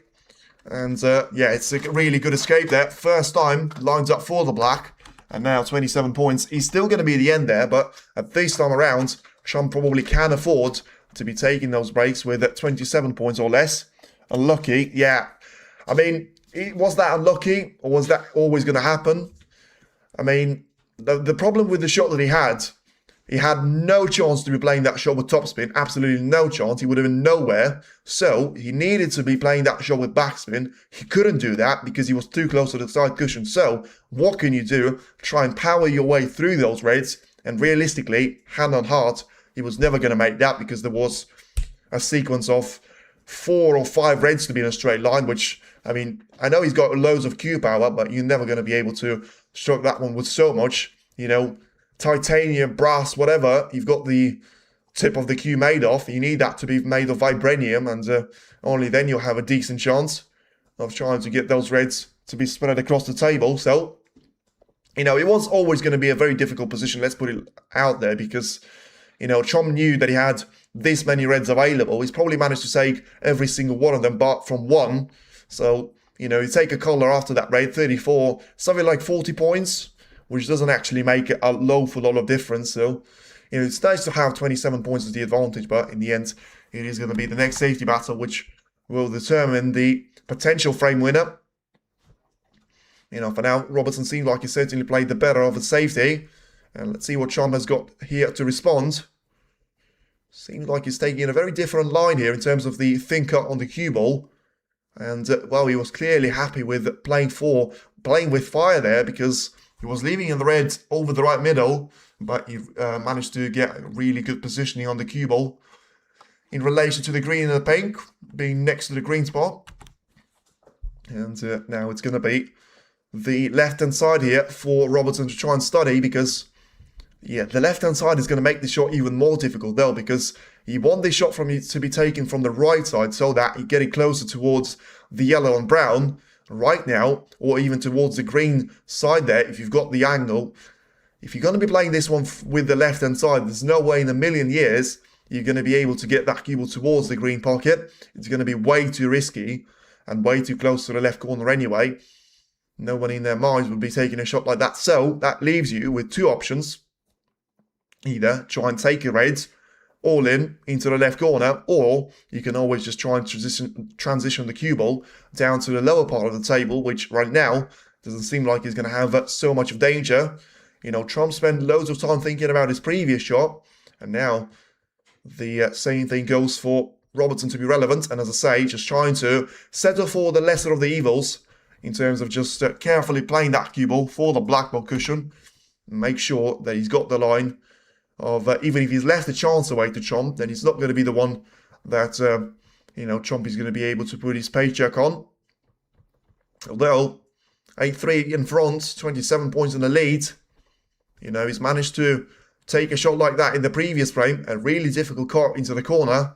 It seemed to have certainly paid off there with the break of 37 and 87 at the end of it as well. So scoring 124 points at the end of that frame. Once again, loads of time taken here. The more time it takes, I don't know why, but he's not even looking at any other options. So to me, purely from the body language and the camera angle, I feel like he is going to be taking this red on. For me, probably not the right shot to play. As much as it is tempting, the cue ball seems to be lined up perfectly on the black ball cushion, and that front edge of the pocket is always going to be looking at you. So it's his choice. But as I say, my call is going to be front jaw. Wow, brilliant. Brilliant there by Trump. Brilliant, absolutely brilliant, and brilliant again there. That was a fantastic red. He's thought long and hard about it, and to be fair, he was always playing towards the backhand jaw, which was going to maximise the opportunity of him taking that red into the corner, and dangerous, very dangerous, but in the end, he certainly managed to work that for himself, and once again, this is the luxury of having a3 in your advantage, and now he's taking the pink away from the green spot. It will probably have to be a respotter in that one. Very rarely, by the way, you see either one of the colours not being the green, to be potted and then respotted back towards the green spot. But yeah, Trump, of course, is going to be over the moon with the chance that he gets himself. Top class, brilliant there by Judd Trump. And now, what can he try and do? Surely, this is now going to be the turn for that 9-3 of an advantage to be his for the taking here. You know, if you try and make it down to taking the careful line here, of the red into the right corner, he should be able to have the transition on towards the black whilst playing the shot fully in the face. Look at that brilliant line there, allowing himself to be straight on the previous red, and he's certainly going to have a chance to be taking the black into the left corner. Shot of the match. One off. Certainly one of the shot of the match in the pressure. I feel like in the first session we were spoiled for choice there for Trump, and he's had so many brilliant doubles. You know, the one that he was taking in the fourth frame to me, where there was the fifth frame, I should say, or the fourth frame. Anyway, either one of those two, where he had a couple of chances there, Robertson, to get over the line, and then he was basically down to only one of those reds to be an issue, and Trump was taking that red as a double, and he makes that one in, and clears up the table, although it wasn't from the first time, but still, super impressive there from Judd. But in the second session by far, and also when he comes to, I'm not sure if there was a lot of pressure, because even if you're going to be 8-4 down, I mean, is that really going to put you very much to be having nightmares about it? I'll probably say no, realistically, because Trump seems like he's about relaxed as he's been throughout the entire tournament. And the thing that was really surprised to hear about him is his interview post of his match with Mark Cullen, as he's now about to be lined up with a frame ball. Carefully cut this one into the left middle and make sure it is going to have to be 7 frames on the bounce there from Neil Robertson. For now, it is 9-3 for Judd Trump there as the advantage. And Zhao Xington and Neil Robertson are going to be in position to each other, but you have a feeling that Neil is going to be joining the club of the red guys out there. The likes of Weezer, the likes of Chip China, Barry Hawkins, Mark Cullen, Mark Williams, and Mark Selby being the latest addition yesterday. So, he could still be seeing Judd Trump to join the elite club of making it into the final. As I say, such a bad run for him at the Tour Championship, especially for the last couple of seasons. And despite having so many of those ranking points to defend, neither of them have come from the Tour Championship of 2 years ago or 1 year ago, losing out in the first round that he was featuring against Mark Williams and Barry Hawkins last season as well. He's going to be only 70 points away that he needs to score in a single frame there, and then he should be lined up with a frame win, about to, well, make it a real chance there for a century, because he technically has got enough points for it. You know, he's going to be 67 with a black, so that leaves you with taking the last red with the blue, or the pink. He's going to be on the green spot as well, waiting for that to happen. Seems to have underplayed massively for the red though, and unless he goes past the brown and green, which I say you've got no chance of happening, he's going to have to try and take it into the right middle. As he made that one, he has. Is he going to have the lineup on the pink? He certainly will, and it's a brilliance of Judd Trump confirmed there. It seems like he's very eager to be taking the blue though, which probably suggests the pink is not going to be potable past the green. Something that I should have spotted, to be fair. But the blue's still playable, and he gives him just enough points to make it a century break. 100 points exactly there. Come on, first century. Yes, the first century of the second session, and the first one since that incredible break of the third frame. 73 points. The yellow is going to be the only time where he can go wrong and transition onto the green, and he has gone wrong. So 75, and now just spray. Well, he has managed to pot the green, to be fair, but nobody said about trying to do it with the direct contact with the green. In the end, it is going to be 4 points to be given away there, and a classy charm there, just trying to make it a plant of the brown and green. He got the green into, to be fair, and that's about as much as you can ask. A break of 75 points gets him into a nice position, and it's now going to be 9 frames to 3 of the advantage. Well, GG's match. Can Robertson do the unthinkable and win 7 frames on the bounce? The short answer is no. The long answer is we'll have to wait and see. And for now, it is going to be the intermission. So I feel like it's a great chance to try and do the overview of the way the match has gone there, because there's not really going to be a point going for the break, because, you know, you're going to be back and then it could still only be 1 more frame. So let's break this one down. Where has it gone wrong for Neil Robertson? And let's surely start with the first session. How was he not able to get himself through to any one of those chances in the first 3 frames? Because the second when he went 3-0 down, you know, whatever you talk about, 1 chance, 1 frame win for Watchalong in each of those 3 frames, surely you have to ask the question of how Robertson managed to be probably better on the safety than Trump and still not get himself those chances. Well, the answer is going to be down to 2 things, really. Long shots. We've seen the stat where he was 9 out of 11 there for Trump. I'm pretty sure he's gone, well, probably slightly downwards from that stage, because it's an incredible stat for you to be having 82 or 83% of accuracy on those long shots. But it seems like Robertson was 1 out of 5, which means that he wasn't taking those shots too frequently either. But at the same time, when he wasn't really making that into the corner pocket. So yeah. Once again, you can make it back to the second frame where he had a snooker to be lined up with after a break-off shot. Didn't manage to get the cue ball safe, and the ready to the left middle allowed Trump to be taking that frame away. And 2-0, already you could see that was sort of going to be the case of Trump trying to run away with it. But you always thought, well, you know, same thing happens with Mark Cullen, same thing happened with Sean Murphy. And then you look at the way that those matches have played out. Yes, but one thing that you have to remember is that both of those occasions, Trump was on the receiving end, and he's the favourite because he's the world number 1, and he's the world number 1 because he's one of the, if not the best player on the tour consistently over the last couple of years there. You know, he didn't even manage to lose out any of those ranking points. I mean, you talk about how bad of a start of the season he had. Yes, he was quite bad in relation to, you know, didn't make it too far past the quarterfinals of the Shanghai Masters in the Invitational. Didn't get himself through to the second round of Saudi. Same thing with Wuhan Open. Didn't get past quarterfinal stage. And then, you know, struggling in the English Open. British Open wasn't any better. Xi'an Grand Prix even worse. And then you feel like you take it to New Year, and then he's finally able to find himself with the final of the Champion of Champions, Northern Ireland, UK Championship. All of them to come one after another there, with the Northern Ireland to be the first one of the 3. And then you feel like surely just a matter of time until he's up to the speed again. You take it to the Masters. Very unfortunate to miss out on the final appearance, which, let's be honest, I feel like majority of people would think that he would have won against Kyron. As much as Kyron was playing well, Higgins clearly just ran out of steam there at the end. And then he makes it to the German Masters there, and he outplays everyone, including Sean Murphy, and makes it by far, probably individually, the most dominant win of the entire campaign.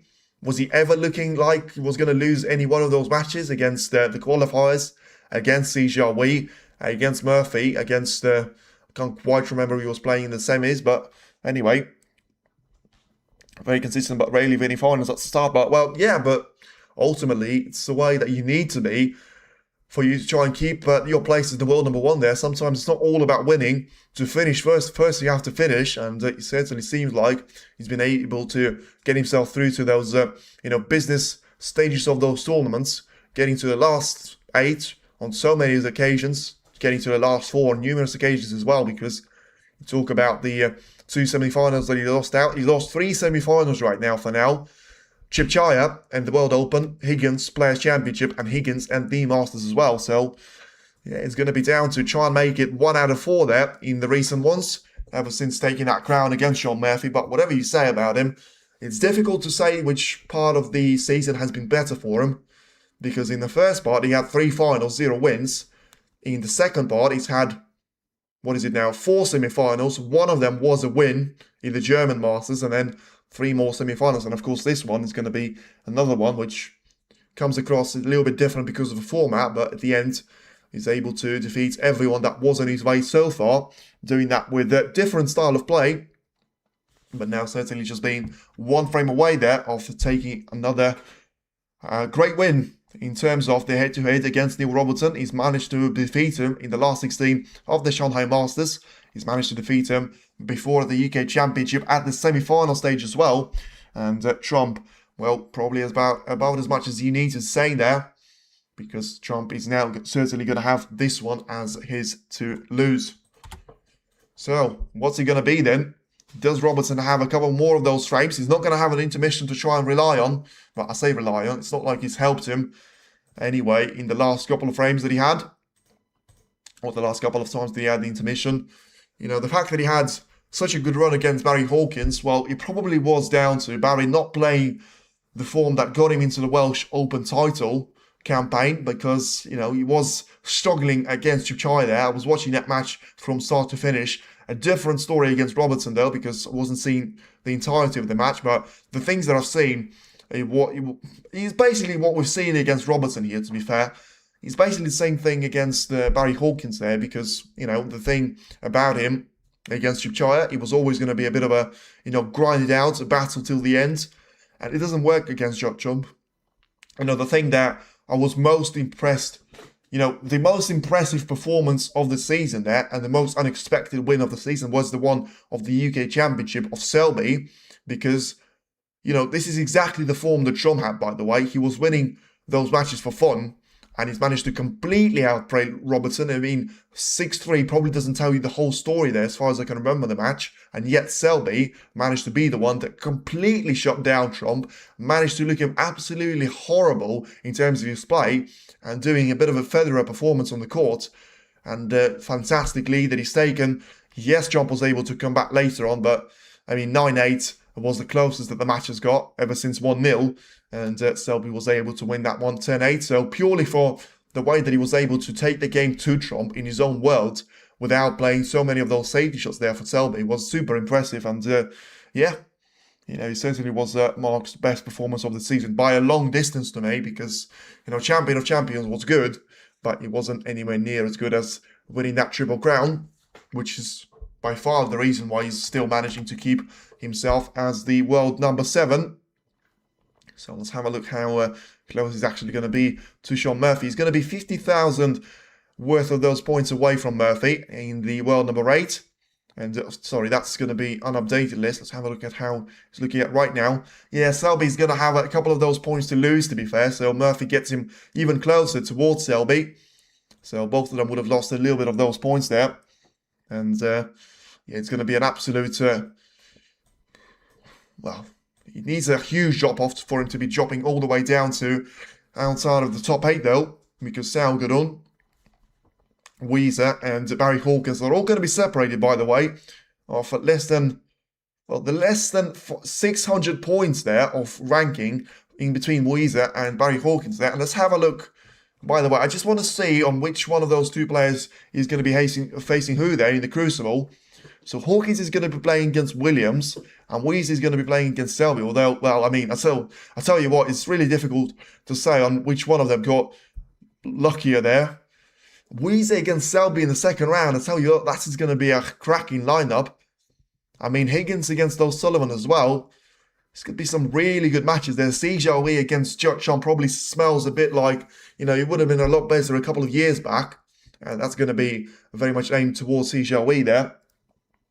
And what are your predictions for the match between John Higgins and Zhao? I hope you've made the mistake there, because that's really not the way for you to be saying the name of Zhao Xington. And if you make that mistake one more time, I'll make sure you won't be making the mistake again. Big game, Will Williams. Yeah, that's going to be it. No. Weezy against Selby. Weezy against Selby. Barry Hawkins against Williams out there. As far as I'm aware, I was the one that was checking the draw. But yeah, I'm pretty sure that that's the way it goes. So Weezy against Marcus Selby, because it's going to be the number 7 seed against the world number 10, the number 10 seed. And then it's going to be Williams against, so Williams against Hawkins. So Williams as the 6th-seeded player is going to be a bit up against Hawkins 11. And then it's going to be Selby against Weezer as the 7th against the seeded number 10. So basically same thing, but he put Zhao Xington to be ahead of Neil Robertson, Jutrom, and Karen Wilson. Selby would great. Yeah, I mean, let's be honest, is that going to be the match that kills the hope of Weezer to becoming the world champion? I mean, let me have a look. We've got the time anyway. What were the latest matches in between Weezer and Mark Selby? Because it seems like head-to-head Weezer and Mark Selby. Let's have a look. So, the latest match seemed like it was the winners' playoff in the final. So, yeah, let's have a look at this then. Head-to-head matches. They've only played 6 times there. Twice at the English Open. Yeah, so they haven't really met each other, have they?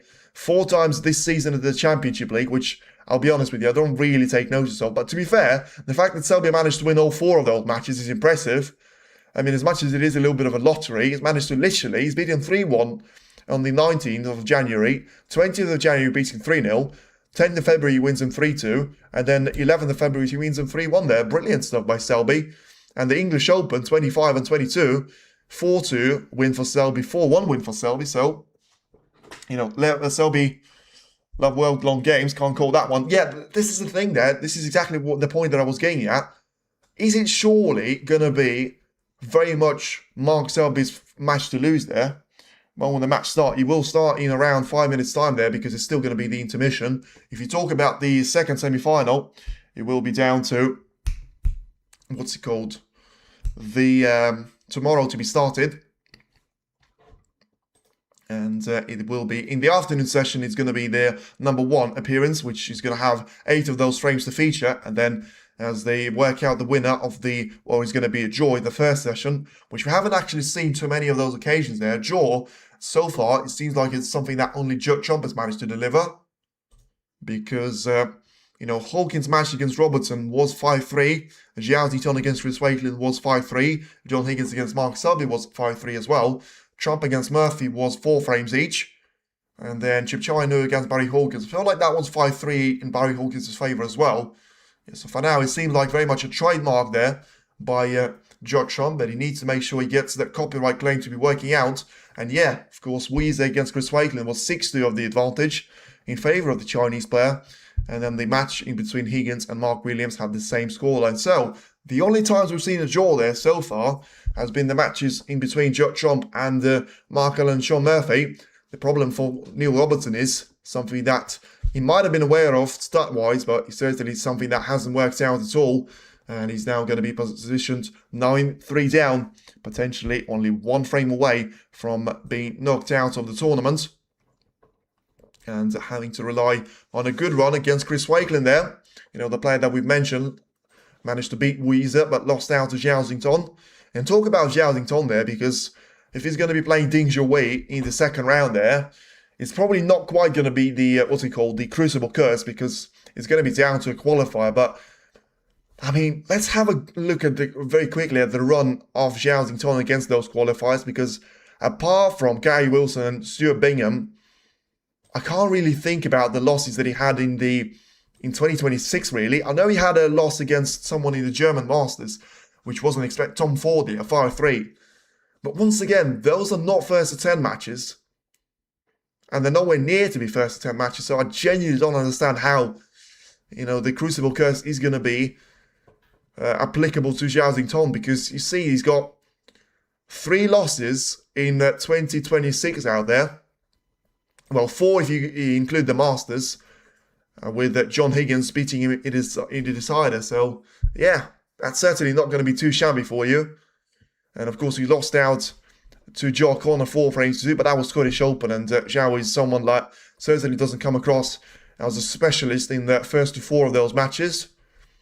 Yeah, he's had a horrible start to the season, apart from maybe Nanjing in the semi-finals, Shanghai Masters of the semi-finals, and then Champion of Champions at the semi-finals as well. But such a good run in 26 so far, with only 4 of those losses there. 1 to Tom Ford, 1 to John Higgins, and then both of them to be, well, 1 first to 5, 1 first to 6, another first to 5 in Gary Wilson, and then the losses to Bingham in the first to 4, which is exactly the opposite of the style of a match that you would expect Joutington to be winning.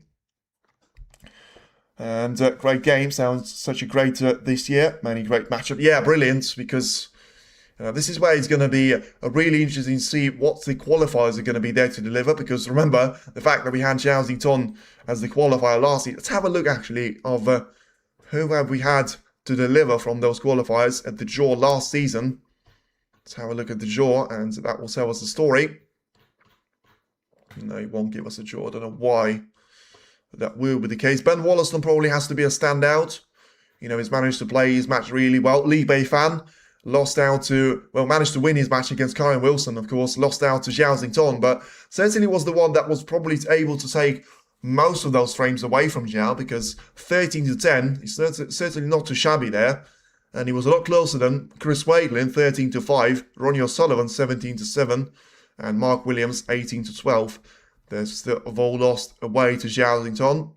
So Jack Jones to be a qualifier, really weird, after he was the runner-up the season before that. Fang Jingyi lost out to Allen, and of course Chris Wakelin himself, before setting up that clash with the quarterfinal. Now then, the players are back to the action, and this time around, Hendry has gone out of the commentary box, so it's going to be Matthew Stevens to entertaining you on Channel 5. But ultimately, is he going to be Judd Trump to entertaining us for one more frame, or is Robertson going to make the most out of this man? Some big names in qualifying, yes, certainly. Who do you expect to win the Crucible, reach the final? Well, I'm not going to make any predictions at all before I see the draw. I can give you 5 names, but they're all going to be boring ones, and I may have to take Weezer out, although I'm not going to sure I'm going to have him anyway. Higgins, O'Sullivan, Trump, Zington. 5th one, I'm not sure who I made and who I've got. Selby, there you go. That's going to be my 5. Great breakers in the past. And I don't know, it looks standard to me. It looked absolutely standard, and he's managed to get himself in a position. Yes, Robertson was forced to be playing a shot from the side cushion, but so many times we've seen that so far in the match. And because of having no of those open reds to be opened up there, I feel like it's going to be down to Trump to just work his way through it to an early chance there. Oh, Sullivan, yeah, of course. I mean, is that your prediction of as a one-off there? Yeah, it's a good shout, that. It's a good shout. But Ronnie's looks like he's going to have it really difficult there, because, he seems to have a good head-to-head against Higgins, but I'm not sure they've played each other so far this season, although it's a brilliant shot there by Robertson, and is he going to have luck this time around? No, he won't. He's the short answer, and what's he going to do here? The green was the colour that the cue will caught on his way up the table, and he's going to be positioned way too high on the brown here. So 9-3, you may as well just take it on. You may as well just take everything on there, and he's played this one absolutely brilliantly into the left middle. And he's still going to have one more red to be available. The problem is for Robertson, he's going to have to try and be absolutely perfect before changing his cue. This kind of breaks with the standard for Trump, but he seems to have lost it. No, it's going to be standard, to be fair, but I get what you mean there, and it's nice for you to be going back to the game which was seen him so successful previously in those years. But sometimes it does take a bit of the adjustment to the equipment. We've seen that with, when you talk about the tip, it's being just part of the cue there. When you change the whole cue, it's going to change the way that you play the game, and inevitably, you're going to have to sort of come short on those things at some point. He's going to have to change his playing style, which, to be fair, I mean, the fact that I haven't really noticed it means that he's doing really well, because he always comes across as a player that, doesn't prefer those split to the pack shots, which I'm always really surprised about. By the way, Robertson is about to play all or nothing shot straight away. No, he wasn't going to be playing an all or nothing shot, and I'm surprised, really surprised with that, because the outcome that he has got, I'm a bit of, what did you expect? really low on the pace there of the cue ball, trying to take it carefully into the pink. But once again, as it always happens, the pink didn't even absorb all the power, but because of it being lined up in a bit of a straight line there in relation to those reds, there wasn't really triangle shape where you had one of those reds to potentially cannon to the left, the other to the right, and as you go to the bottom, fewer and fewer of those reds are going to cannon away. You know, just a very low pace on the cue ball, and clearly not enough to be getting those reds to be in open play. But Robertson clearly feels like he's about to go for everything that's moving. It's a little bit sad, but it's also completely understandable when you take the scoreline into consideration. And it's now going to be 11 points of the break there, as he's unable to make the extreme difficulty of a plant into the left corner. And as I say, it's going to be the approach of Xiaoxington and Weiser. It's probably the ones that, you know, when the game doesn't go their way, they just, you know, go for everything. Doesn't really improve their chances, but sometimes, you know, once in 100 times or something, it would work, and they would get their chances back. Change back to Ferrer of old. Yeah, and I suppose, you know, Chomp is still one of those players. I'm pretty sure in saying that he's still very much like Ronnie's using the old chalk there as well. Or has he gone back to, has he switched to the new one? Because, you know, I would have thought that I've seen it, but, you know, it doesn't seem like he's the one that carries it and puts it at the table. He's the one that carries it into a pocket. So, if anyone knows, because I felt like I would have noticed the difference and knew, yeah, I was going to say there, surely a couple of years later, he would have finally switched to the new chalk. So, is it the same with Ronnie then? Because he comes across as a guy that, no matter if 127 players change to the new chalk, he's still going to be the one that believes purely in himself. By the way, nice little kiss with the yellow there for Robertson. And it seems like Trump is going to be in a little bit of trouble in relation to those reds at the lower end of the table. So, now then, what's he going to be? Ronnie Old, yeah, I was about to say. By the way, don't take that comments as, you know, Ronnie make it being old there. It's just a reference to the old chalk. I appreciate that, Kevin, because, as I say, I thought about that with Trump because, you know, you obviously don't see those too many matches there with Ronnie, especially since, well, the start of the season, really, where we've only had 2 of those that he's played one after another there. And there you go, Kevin is back in the lead there. And I'll tell you someone that he's going to be back in the lead, Neil Robertson, in terms of 11 points being the advantage. Trump is able to find that cue ball to be sent towards those 2 reds, and still having the chance to play the white away from the reds and make sure that he's going to be bouncing off the left side, and in behind the yellow he goes. Trump winner, well, for now, he's not quite there, but he says that he seems to be on his way to try and become the first player to reach the Tour Championship final here at this stage. So what's he going to be here? Trying to make sure that, well, if he's going to be playing for one more shot at the cross double, then it's certainly going to be down to playing that cue ball towards that green part of the pocket. He seemed to have done that, and in the end, just about enough there with the contact on the green. He's going to put the cue ball into the nice position for Trump, and not so nice in relation to Neil Robertson. So this could be heading the same way as the frame number 11 with the re-rack, but of course I feel like Robertson would have learned the lesson, and whatever you do now, whether it's going to be quick or fast, just make sure you hang in there.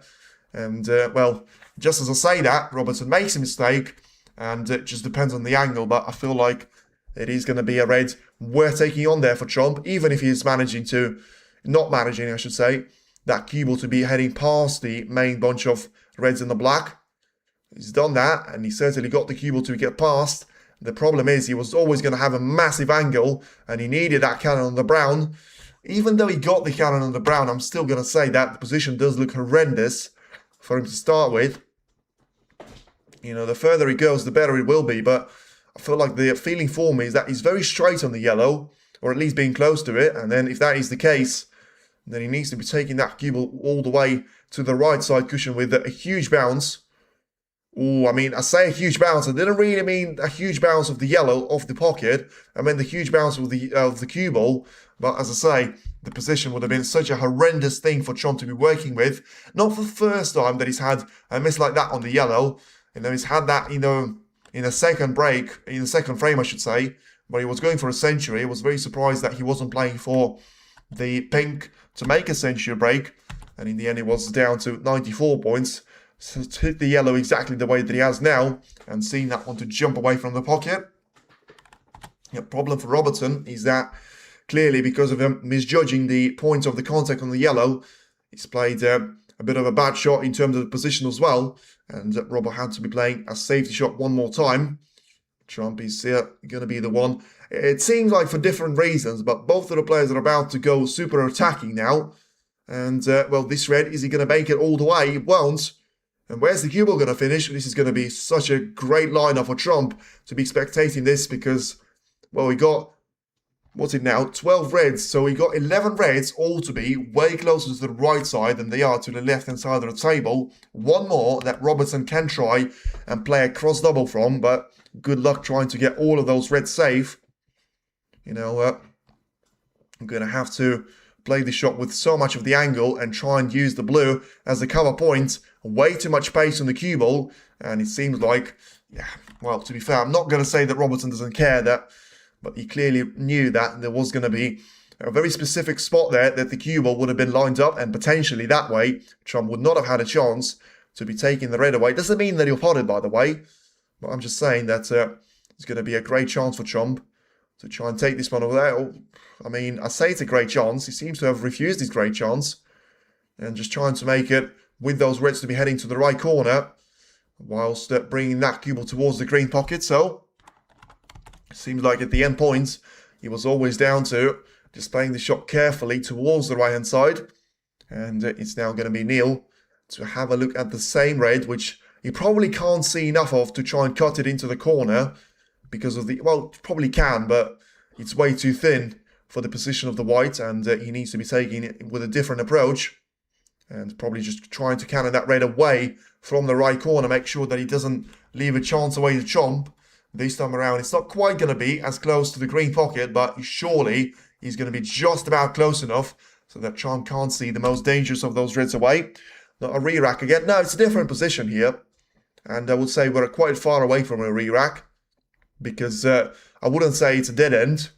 I would probably say that you can be playing those shots towards the corner all the time there, but at the same time, you know, Robertson was really close to giving the red away, which I would have expected Chomp to pot. And at that point, you know, the position doesn't look anywhere near as bad as it was in the 11th frame. And Chomp win this frame at the match as well. Well, we'll have to wait and see on that one.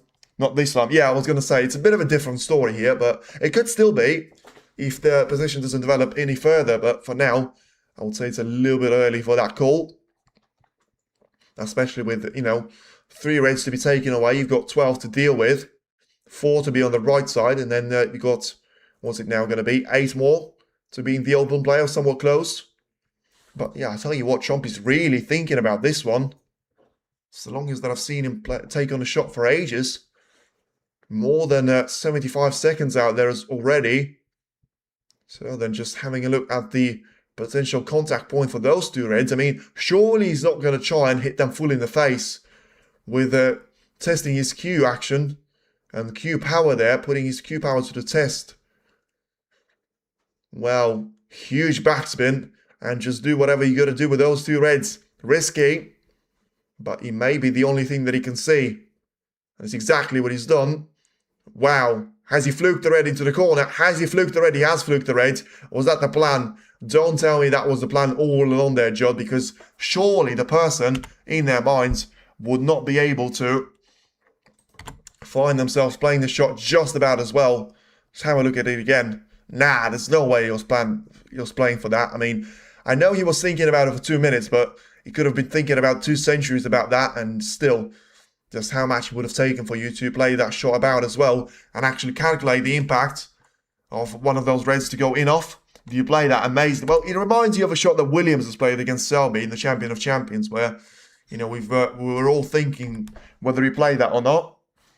I was watching your channel for matches. Big fan of you from Pakistan. Appreciate the support there, and appreciate tuning into the chat as well. Now, what's it going to be for Neil Robertson? 9 points ahead. Does it matter? No, it doesn't.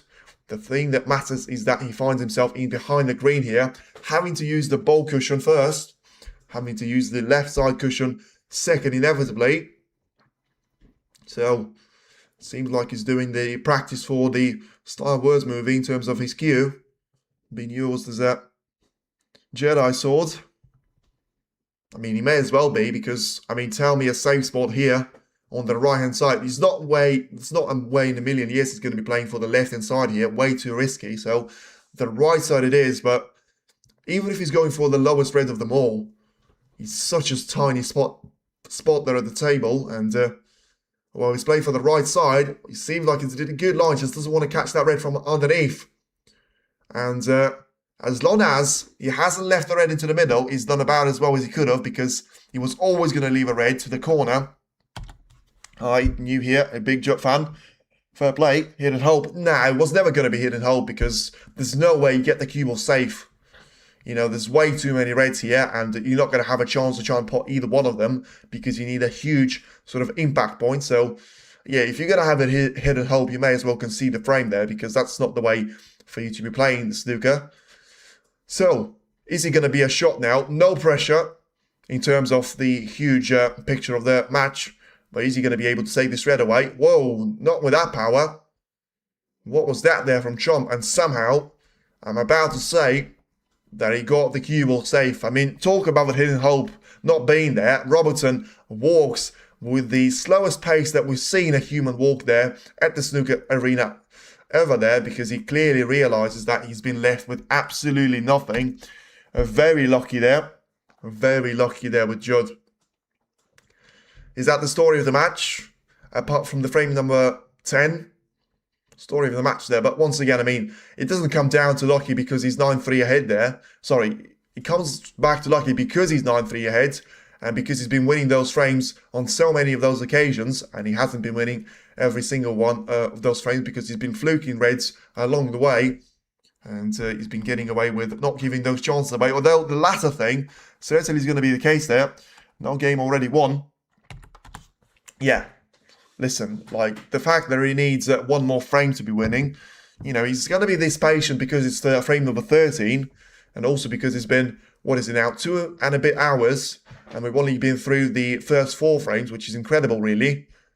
But also, you know, if he gets to 9-4, 9-5, then he's going to start to be taking those chances inevitably, because that's the thing that got him into this position. I'll tell you what, I'm going to have to sort of go back on the statement that I made about the position previously, because he has taken 1 or 2 steps backwards there in relation to the way that he looks, and probably way too much time spent to be a re-rack, but I wouldn't be surprised about it now as much as I was a couple of minutes ago. And way too many reds to be compromised with one another. The black out of position. The yellow, pink and blue though, all to be played. And yeah, thank you. Neil Robertson clearly heard me and tried to make those reds to be working out. But is he going to have a red to be finishing over the right middle? And that's exactly what happened to him. Listen, there's a reason why I said it's going to take a long time for you to develop those ones. And yeah, about as wide of a sarcastic smile that you can see in the worlds of humans. We've just seen it there from Neil Robertson. And Trump surely not going to miss this one away. Where's the cue ball going to finish though? And he's going to finish perfectly. Lines up for the blue. Just to the disappointment from Robertson to be completed. You know, at least if Trump would have finished on the wrong side of blue, it would have been a little bit of an issue. Right now, he's still going to be comfortably lined up for the blue.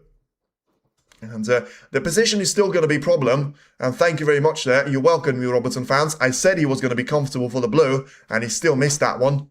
I don't know how. I want to see the replay.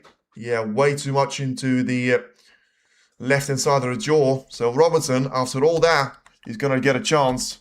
Could be now. Smile, Robert. Well, certainly going to smile now, because he's about to get a trip to the table for maybe one last time. You never quite know. But, you know, the thing about this one, you still feel another miss to be coming. Although, you know, the fact that he's got 15 points of the advantage, not too many of those reds to try and make his way through. It may actually be the point where he turns the page here, at least on this particular frame, and does make it into 9-4 of a scoreline. For now, he's clearly going to be interested and invested in the chances. It's going to be down to trying to work himself into getting those chances, which is going to be the most difficult part, because, you know, how long can you be patient for when you need to realize that you find yourself 7 frames behind, and your opponent only needs one of those attempts to be the one that takes it over the finish line. And listen, I see what you mean there, and I see the point, but at the same time, it's a difficult one because I understand what you mean by that, but I also understand the frustration there. So he has been very consistent there with Robertson, and he's nearly missed the red to the right corner, by the way. But, I mean, are you really going to expect a different reaction? There's plenty of luck in a lot of games. Yeah, but when you don't get the luck, I mean, is it really out of the ordinary for players? I mean, he's not been shouting about it, and, you know, the fact that he puts a smile on his face sometimes, yeah, I'm going to give him the benefit of the doubt. You know, it hasn't been a nice match for him, and the fact that, you know, he hasn't done it in every single frame, it probably keeps him with, as I say, the benefit of the doubt in favour. But I do understand what you mean, but, you know, as I say, I feel like just one match is fine to be doing it. I feel like if it's going to be the part of his character, then maybe there's a conversation to be had. But, you know, the point for Robertson is that he's not the only one doing it. Murphy's been doing it so many times when he hasn't been getting the same thing there. I'm not even going to mention the likes of Carter or Selt. So, yeah, I wouldn't try to overanalyze it. I get what you're saying, but I wouldn't try to overanalyze that one too much, and just concentrate on the break of 22 points. And yeah, let's see if he's going to be able to win this frame here, because it seems like he's got a decent visit to the table to be on the line, and only has 6 more reds to be working with. 30 points of the advantage to make that 36 as he takes the pink away towards the right corner, about to have a red lined up for the same pocket there to be taken. So, how many of those points is he going to be able to score before he gets to those final 2 reds, which are going to be the ones where he will take out of the comfort zone for him? Well, last 2 reds means that he's 43 points. He's going to be way clear of that zone. So if he takes 4, he leaves 3 of those reds away. And if he takes the remaining 2 there, good chance to win the frame. Yeah, certainly. Yeah, great chance to try and get that cue ball lined up for the red at the right corner. And yeah, it seems like he's got 2 straight on the cue ball in relation to the ping, though. He's still trying to find a little bit of the angle, which he should be doing here. And trying to get himself lined up for the red, about to be taken to the right corner. So, 67 points in play. 2 more easy reds, 100% there that you should be taking. And yeah, he's going to be able to take those away with expensive colours on the pink. So the frame ball is going to be 44, 50. So 51 after the next red, both in the open play and being the points advantage. So it feels like, you know, that miss on the blue was the only shot that could have potentially gone wrong for Trump, apart from, of course, the ones that he would have needed to take care of. 50 points ahead, 59 remaining, as I say. This red will get him 51 points clear, with the same number to be left out of the table. So just needs to be taking it with the pink, and then he should have a line of taking 57 points of a gap, whilst only having 51 at the table. So I'm not sure Chom needs to be buttoning out for those 2 snookers. Like, I get he probably does in relation to the frame, but is he going to suit him in the way that the game should be played for him to be the winner? You know, the red about to be taken carefully to the right corner. So, yeah, what's it going to be here in relation to the cue ball? So, yeah, just thinking about the line. Well, this red is not going to be easy for him to take on, but at the same time, of course, he can afford to be leaving over the pocket. The black is nowhere to be seen in relation to the left side jaw that he's got himself positioned for. And also, you know, the position is going to be absolutely dreadful for you to try and find those 2 snookers that, of course, Trump would need to be taking this frame away.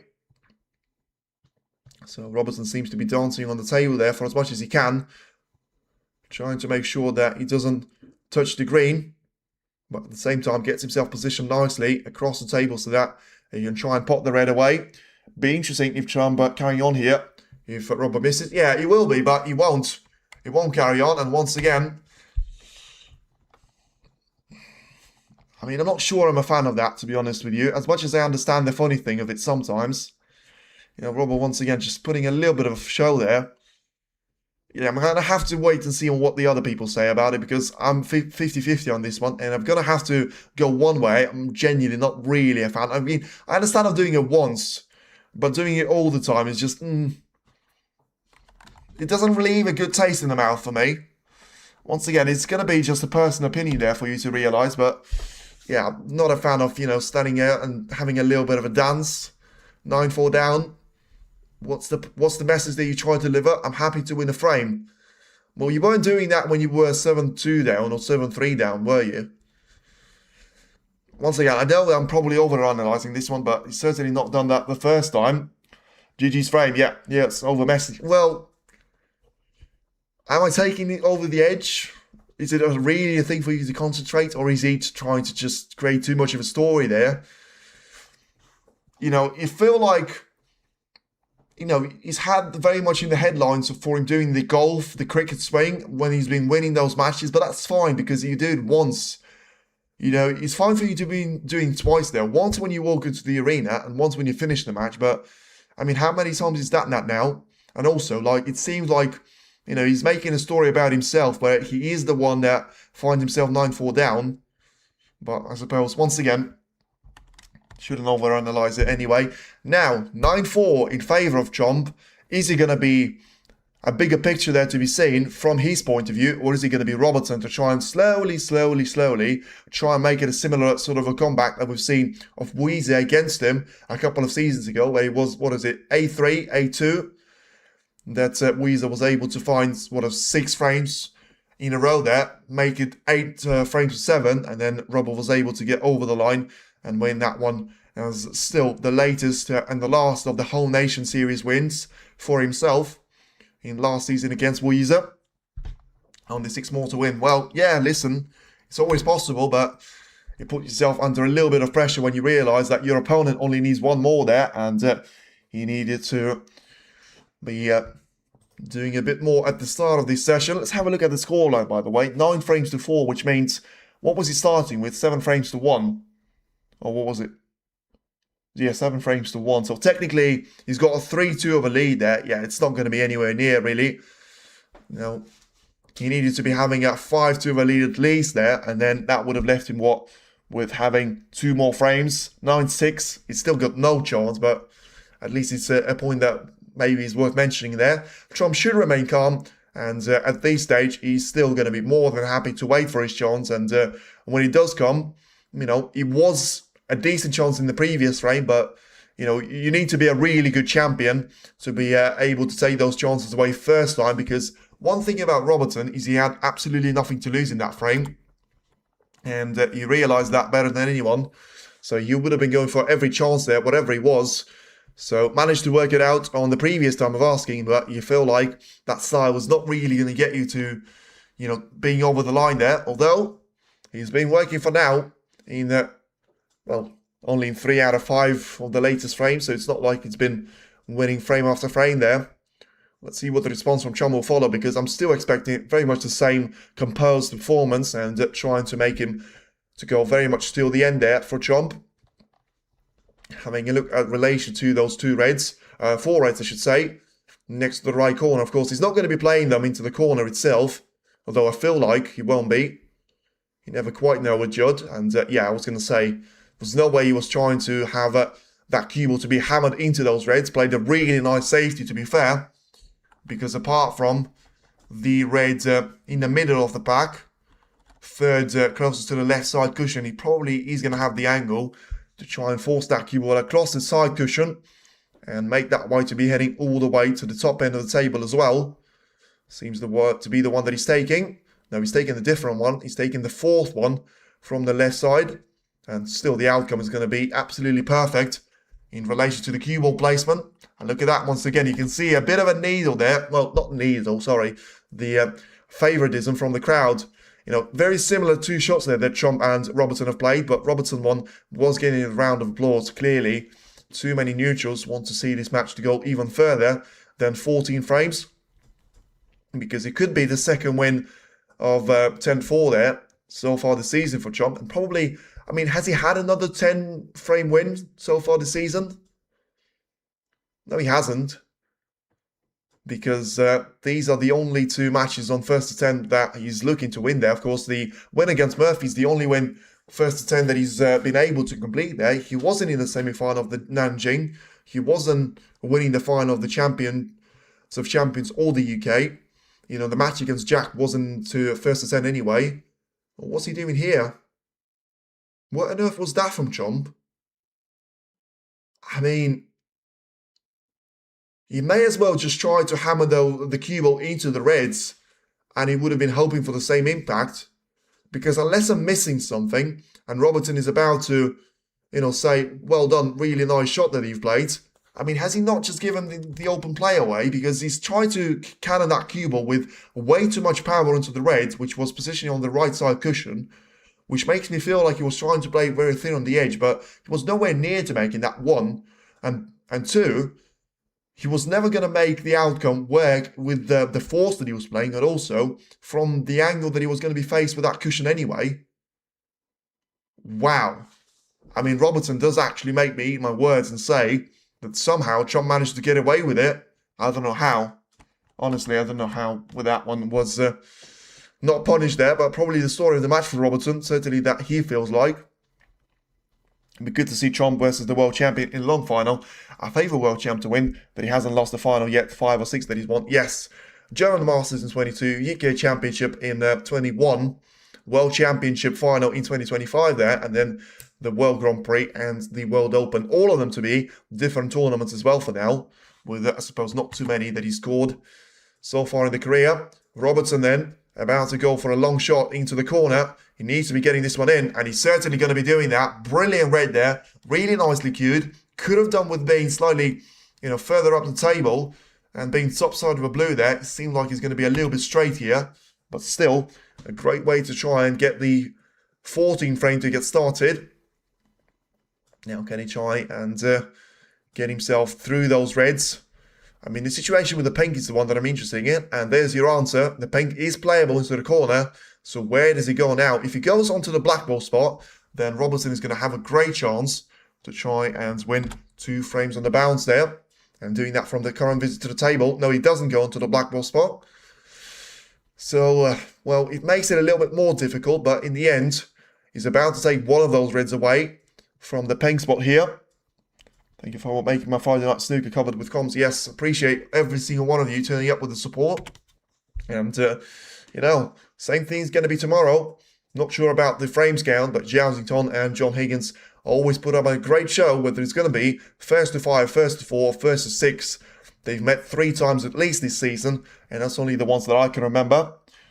And yes, you are correct, Murphy, Carter and Selt are like that too, when the luck is on their side, and then he just leaves 2 bit of Robert's chance.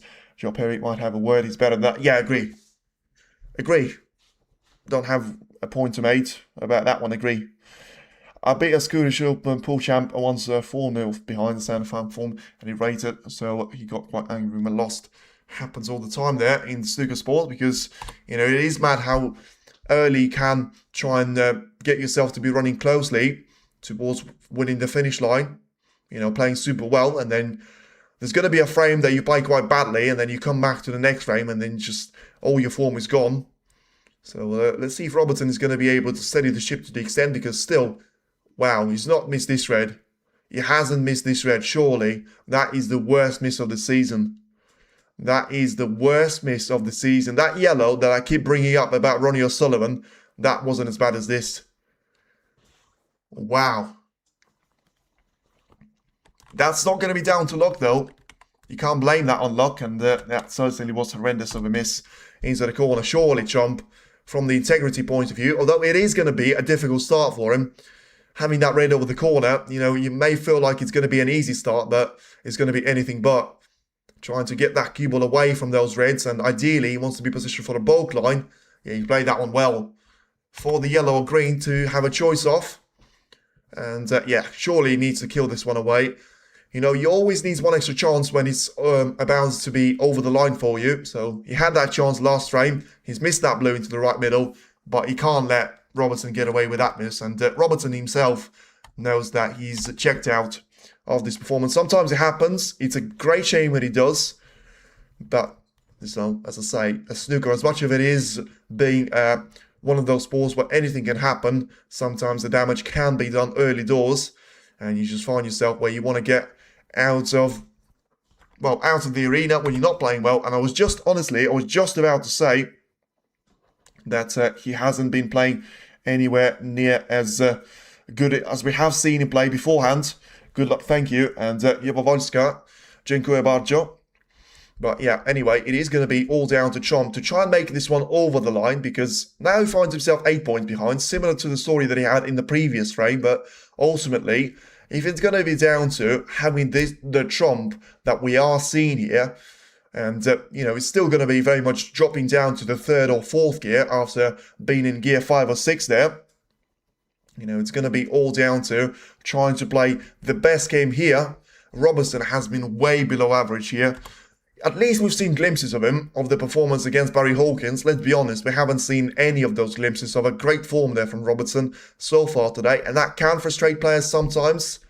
There's not a lot that you can do. There's always, things that you can try and give instructions to your player as a coach. But when it comes on a day, so many factors, you feel like the world is going to be on him. The world is going to be against him. And, you would have thought that Robertson has probably been in this arena long enough that he's going to be able to... What's Trump been playing for then? So what was he trying to do there off the green? It looked like he was about to have a straightforward line of at least 3 more reds. Now he finds himself 1 point clear. But was he going to be here then? Taking a difficult red into the corner. He's able to do that for now. And still being on the top side of the blue. So recovered well. And... just lined up for the blue about to be taken into the right middle. Played this shot very carefully in terms of his cue ball control. And of course, he's not going to have too many of those bad memories about the red, about the blue that he's missed into the right middle. So it's purely going to be down. Just try and get that one out of his head. And he's had the entirety of the previous frame to try and do that. Another great kiss on the pink. It might come unnoticed, but you can see there a couple of die-hard fans acknowledge that in the crowd. It was very important to make sure he was putting a little bit of distance in between the cue ball and the pink. And now allowing himself to be playing the reds into the same pocket potentially. Or he can try and go for a rest shot into the right corner. Yeah, he could have played this one a little bit better, because I'm pretty sure he wouldn't want to be stretching over the blue and making it as difficult of a shot as he can be on the rest. So about to take a wider line instead on the reds. And that was the... Well, I was about to say the last shot, which would see him playing a difficult red there, but with him overrunning for the pink, needs to be playing the wrong side of the blue. But once again, all of those shots are going to be very much controlled there, but it seems like it was just a matter of time until he refused the shot like that previously, and seems to have placed the cue ball perfectly in exactly the same spot there. So he's going to have to try and do it here, because he doesn't have the wider line of a red to be taken into the left corner this time though. So 20 points being the difference. What can he try and make out of the red to be taken into the right corner? The top players just now are not as good as Henry John and Ronnie were in the 90s for sure. Mangione is 30. But it's a bit of a boring point that, because the reason why you're going to be saying is that they don't produce the numbers that he used to in the 90s, but the whole reason for that is actually the opposite, is because the standard of snooker has gone better than it was in the 90s. Wow, just as I say that, the miss on the blue once again from Chomp. I mean, what's that going to be all about? I mean, he's closer this time, but I mean, what was this? What was this here? So 34 points, place 13. They already put 5 points on the board for the blue that he's missed into the right corner. Well, I mean, right middle, twice that he's missed the blue. I was about to be joking around that he certainly put that one out of his head. Clearly, the answer is no. I mean, it is going to be a coincidence, because he was just trying to take the cue ball into the most optimal of those lines. But, well, I mean, the story's going to be different here for Robertson, because he needed to take the easy reds in the previous frame. That's not going to be the case here. He needs to be taking all of those reds away, and he's about to get really difficult as we approach the last 4. If you take them out on a case-by-case on the 3 at the top end of the table, then the ones that I'm talking about are not going to be too difficult, but 3 of them collectively may be creating a bit of an issue there for Robertson. But the 4th one is going to be a whole new story, because You know, the black being awkwardly placed next to it is going to have a really nice cue ball control for you to try and place that cue ball in between the black and that red. And even if that is the case, trying to take that red all the way is not going to be easy for you. So then tie and take those 3 reds away first. You know, he's got them in sections in terms of the higher 2 are going to be easier. As he takes the first one into the left corner nicely, wants to be straight on the pink and should be straight on the pink here. You know, Chomp was getting a bit of a worried look there towards his tip previously. Now the camera seems to be focused on it, so if it was down to the tip, I didn't really hear any sort of miscue previously. So it does seem like it's just going to be a bit of a taking an eye off the pot there, I would say. Ooh, what's it going to be here for Robertson? Wow, that is the worst way for you to go back level in terms of points. I said those 2 reds are going to be easy. Robertson is going to have to be fuming with himself. That was always going to be the chance of playing the cue ball way too close to the lowest one of those reds. And frustration there from Robertson, and the cue ball heading all the way. That's frustration. That's frustration for you. He's played that with all the power. Trying to think about it for long enough so that it wouldn't look bad on him, or trying to actually have an idea on his mind. In the end, it certainly wasn't working out anyway. And, you know, 6 points to be... Oh, sorry, 4 points to be given away. I don't know why it's 6, because he caught the pink. But, of course, he caught the red first. So it's now going to be 4 points away to Chomp. And now 38 plays 34. And in the end, it does give an advantage to Chomp, because ultimately, even if you take 3 of those reds away with high-value colours for Neil, he will need the brown with high possibility there. Chomp won't. He will need the yellow and green to be the maximum 2 colours. And the brown right now is in a horrible position in between the mix of the blue and the pink. All 3 of them to be lined up on the ball cushion. So it's a very rare occasion there. It is better overall, but not at the very top. These are not as good as Hendry was. He would thrash today's top dogs easy in his prime. I mean, you got me in a sequence where I'm not really going to argue, because I don't know how good Hendry was in his prime. I've never seen that, but from what I've seen, I'm going to agree that he was better than what we're seeing right now, but I wouldn't say he would thrash them. You know, because one thing that you have to realise from the tactical point of view, and once again, I am going to give you a little bit of a leeway that I don't know how, I don't know all the aspects of his game that he was brilliant, but straight away, the first thing that comes into my mind, well, and no disrespect to Steven, by the way, but it's easier for you to be brilliant when you haven't got that much of an opposition to be up against you. And what I mean by that is, are you really going to tell me that Hendry would have been about as good as he was when he needed to try and give his best for playing the likes of Higgins right now, playing the likes of Robertson, Ding in his good years, Selby, O'Sullivan, Williams, Jousington, Karen Wilson, all those players that he was going to be getting through before he reaches the final, some of them. You know, you're really going to be telling me that he wasn't going to be able to always have that brilliance of his maintained at the highest level? No, he wouldn't. No, he wouldn't, because he wouldn't be able to try and play every single one of his matches if he was the match with the numpties. You know, it's easier for you to try and bring the best out of your game when you haven't got that much of the opposition to be up against.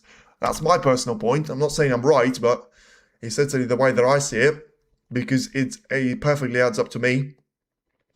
Now then, it's a horrible shot from Robertson, and it's probably going to be a chance for John to be scoring 8 points. Whether he gets more out of it, we'll have to wait and see if it's black. Well, it's close. I'm not sure he got it, though.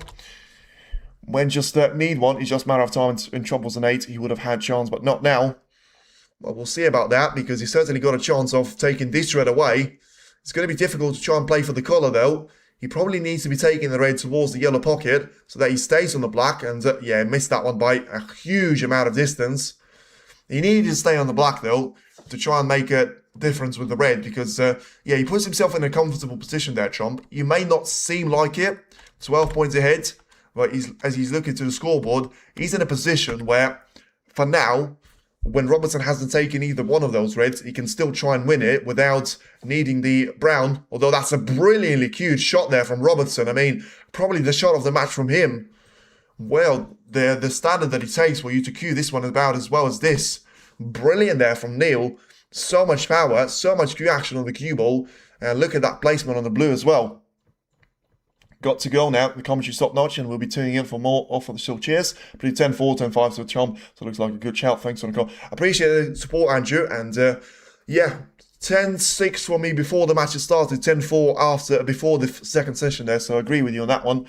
He had John and Ronnie and Mark back then too, but won the world near every year. Yeah, but he wasn't winning like.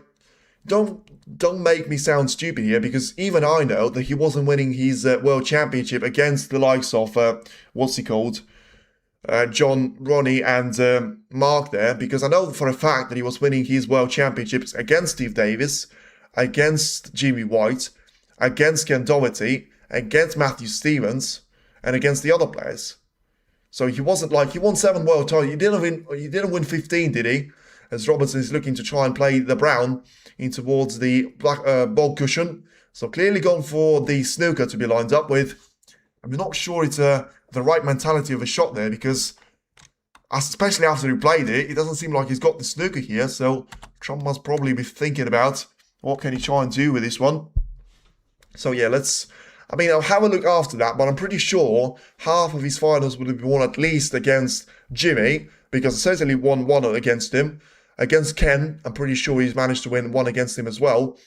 I know he's played one in the 97. He's lost out on that occasion, but apart from that, I'm pretty sure the two of them have shared another one at least. Stevens, I'm pretty sure he's met him in the final as well. And then I'm not sure if I'm missing any one of the big names as well.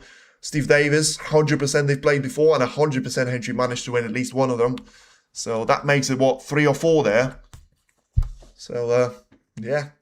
You know, I know he was a dominant force in the 90s. Even I know that. But, yeah, he certainly was down to the level of snooker, but not being anywhere near the level that it is now. But, anyway, it's not going to have loads of irrelevance point to here. So, Trump is about to have a look towards this yellow to be taken here, in relation to the yellow pocket. So, what's it going to be? Is he going to try and just take that one as a double and leave the cue ball to be like, well, it's exactly what he's done. So, is he going to force the yellow to be over the corner?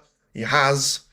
Now, is he going to be a temptation for Robertson to try and use that extended pocket? Because there is a specific part of the pocket that he can pot, that he can still miss the red towards if he's going to be getting close to the jaws, but not quite close enough so that he's going to be heading into the pocket. But if he gets far enough, then the yellow is going to be waiting there. So, personally, I would say it's going to be difficult for him to pot, and the easiest way for him to do it is by just doing that straight away. He's played that one well.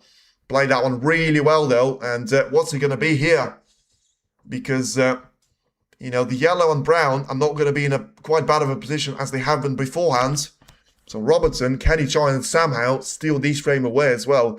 This is going to be getting ridiculous there for Trump. Well, I was about to say, where's the blue going to finish? Has he finished in the way of the yellow and the cue ball? And the disappointment from Neil Robertson's face probably suggesting that that's not the case. And you can see Trump clearly had his hands in the pocket, ready to be waiting for his destiny to be decided. But now still finds himself with 10 points of a difference. Can he get through to the yellow though? The reaction from Robertson suggested that he can. And he only needs the bowl colours. And then he is going to be lined up with a frame win and a match win at the end. In the end, that wasn't the case. And yeah, he couldn't clearly see the contact point of the yellow. So needed to play that one from the side cushion. Whatever Robertson wasn't happy with. But once again, way too many mistakes. Even in the second session where technically he has been winning. Don't know what happened there. The stream has gone backwards for me. Anyway, Robertson is about to have a guaranteed of a snooker lined up in behind the blue. Can he make it about as difficult as he can be? Wow. Don't tell me he hasn't even made it a snooker. That's horrible. That shambles that from Robertson. I could have made that snooker work. And I'm saying that genuinely. That was a shambles of a shot from Robertson. I don't know why he couldn't just try and do it with backspin. Slow the cue ball down and finish it up with the blue. But he's left the yellow to be perfectly over the pocket. And, I mean, what's Chom done there? I mean, he's nearly passing the cue ball into the left corner. I mean, surely Chom needs to realise that, You know, the playtime is over. It's bedtime now. You need to be putting this frame away because it's getting to a ridiculous point for Trump as well. I mean, the number of chances that he had in the previous frame, I was a bit quiet about that one, but because it was the first frame to try and get over the line. But it seems like it's almost like, you know, he doesn't want to be over the line here, which sounds ridiculous, but the way that he's playing, and this is the way for you to do it. Shut down, haters, shut down, mate, and sit down there as well, because that is a brilliant green to recover from such a horrible shot on the yellow, and that leaves him with match ball to be taken on the brown. Comedy show, it was just for a second there, but in the end, it is going to be the perfect ending there, and a cliffhanger for Judge Trump, 19 points ahead, and 18 at the table. Just take the blue away to end the misery for Neil Robertson. He certainly wasn't his match, but he didn't help himself. And it is going to be Judge Trump to be taken into the final. He's had 3 semi-finals that he lost out to, 2 to Higgins, 1 to Chipchaya, but in the end, he was never going to lose out on this one. And there is going to be a handshake in between the players. Not a lot to say from Neil Robertson. He's going to be back by the crucible, hopefully for himself, but the man that doesn't need to be back is going to be Judge Trump. He is going to be once again through to the ranking event final, and can he try and repeat the history of Shaun Murphy's match? For now, he is going to be winning the second match of the season there that he's won in the first to 10 battle. Is Robertson having a bit of a conversation with one of his camps, or is he just trying to be nice to the fans and sign a couple of pictures and photos there, which is a nice touch there from Robertson, despite him clearly being devastating after a performance like that. So it's very nice for him to try and stay over to make one of those fans' days, where there's going to be a picture, where there's going to be signing a couple of those pictures there. So it's going to be a nice touch there to end there from Neil Robertson. And come on, Jot, thanks for the commentary. Yes, appreciate that as well. Well done, the world number 1, Jot Jump. Yes, so ending on the high. It's been a bit of a low there for Robertson, but in the end, it clearly was a great performance made, but very easy there after a great performance in the first session there by Judd. He still was able to end the second one with it being 3 frames each. You know, Robertson did have a decent run at the start of it, but it clearly wasn't enough, and he was never going to be enough to stop the formidable Judge Trump. Is going to be through to another ranking event final, his 4th one this season, and let's see if he's going to be 2 out of 4 there for him to be completed. Another win in the first to 10, the second of the season, and once again with the same scoreline of 10 frames to 4, and while they are so far apart, because had a very different story so far today. Robertson always was struggling to find any sort of form, as shown in the 14th frame, unable to do anything with that great form of Trump, especially the first session, and in the end, Trump is able to get himself over the finish line. And now, thank you for everyone that has stuck with the stream. It's been 3 hours of entertainment. It's been pretty sometimes, it hasn't been pretty at other times, but in the end, it's a fantastic performance from Trump. It's over the line, he's over the moon, and now he has to wait for either Zhao or John Higgins to be joining for him in the final. Which one of those two? Feel free to tune in tomorrow to find out. Afternoon session and the evening session covered here on the channel. Thank you for joining, and feel free to be back at the action tomorrow. Semi-final, Zhao against John Higgins. For now, feel free to like and subscribe to the channel. More action at the Tour Championship as we enter even closer towards the Crucible. We know all the top seeded players. It is now down to the qualifiers to try and complete the lineup for the most anticipated event of the season in the world of snooker. Stay tuned in. Back with the action tomorrow.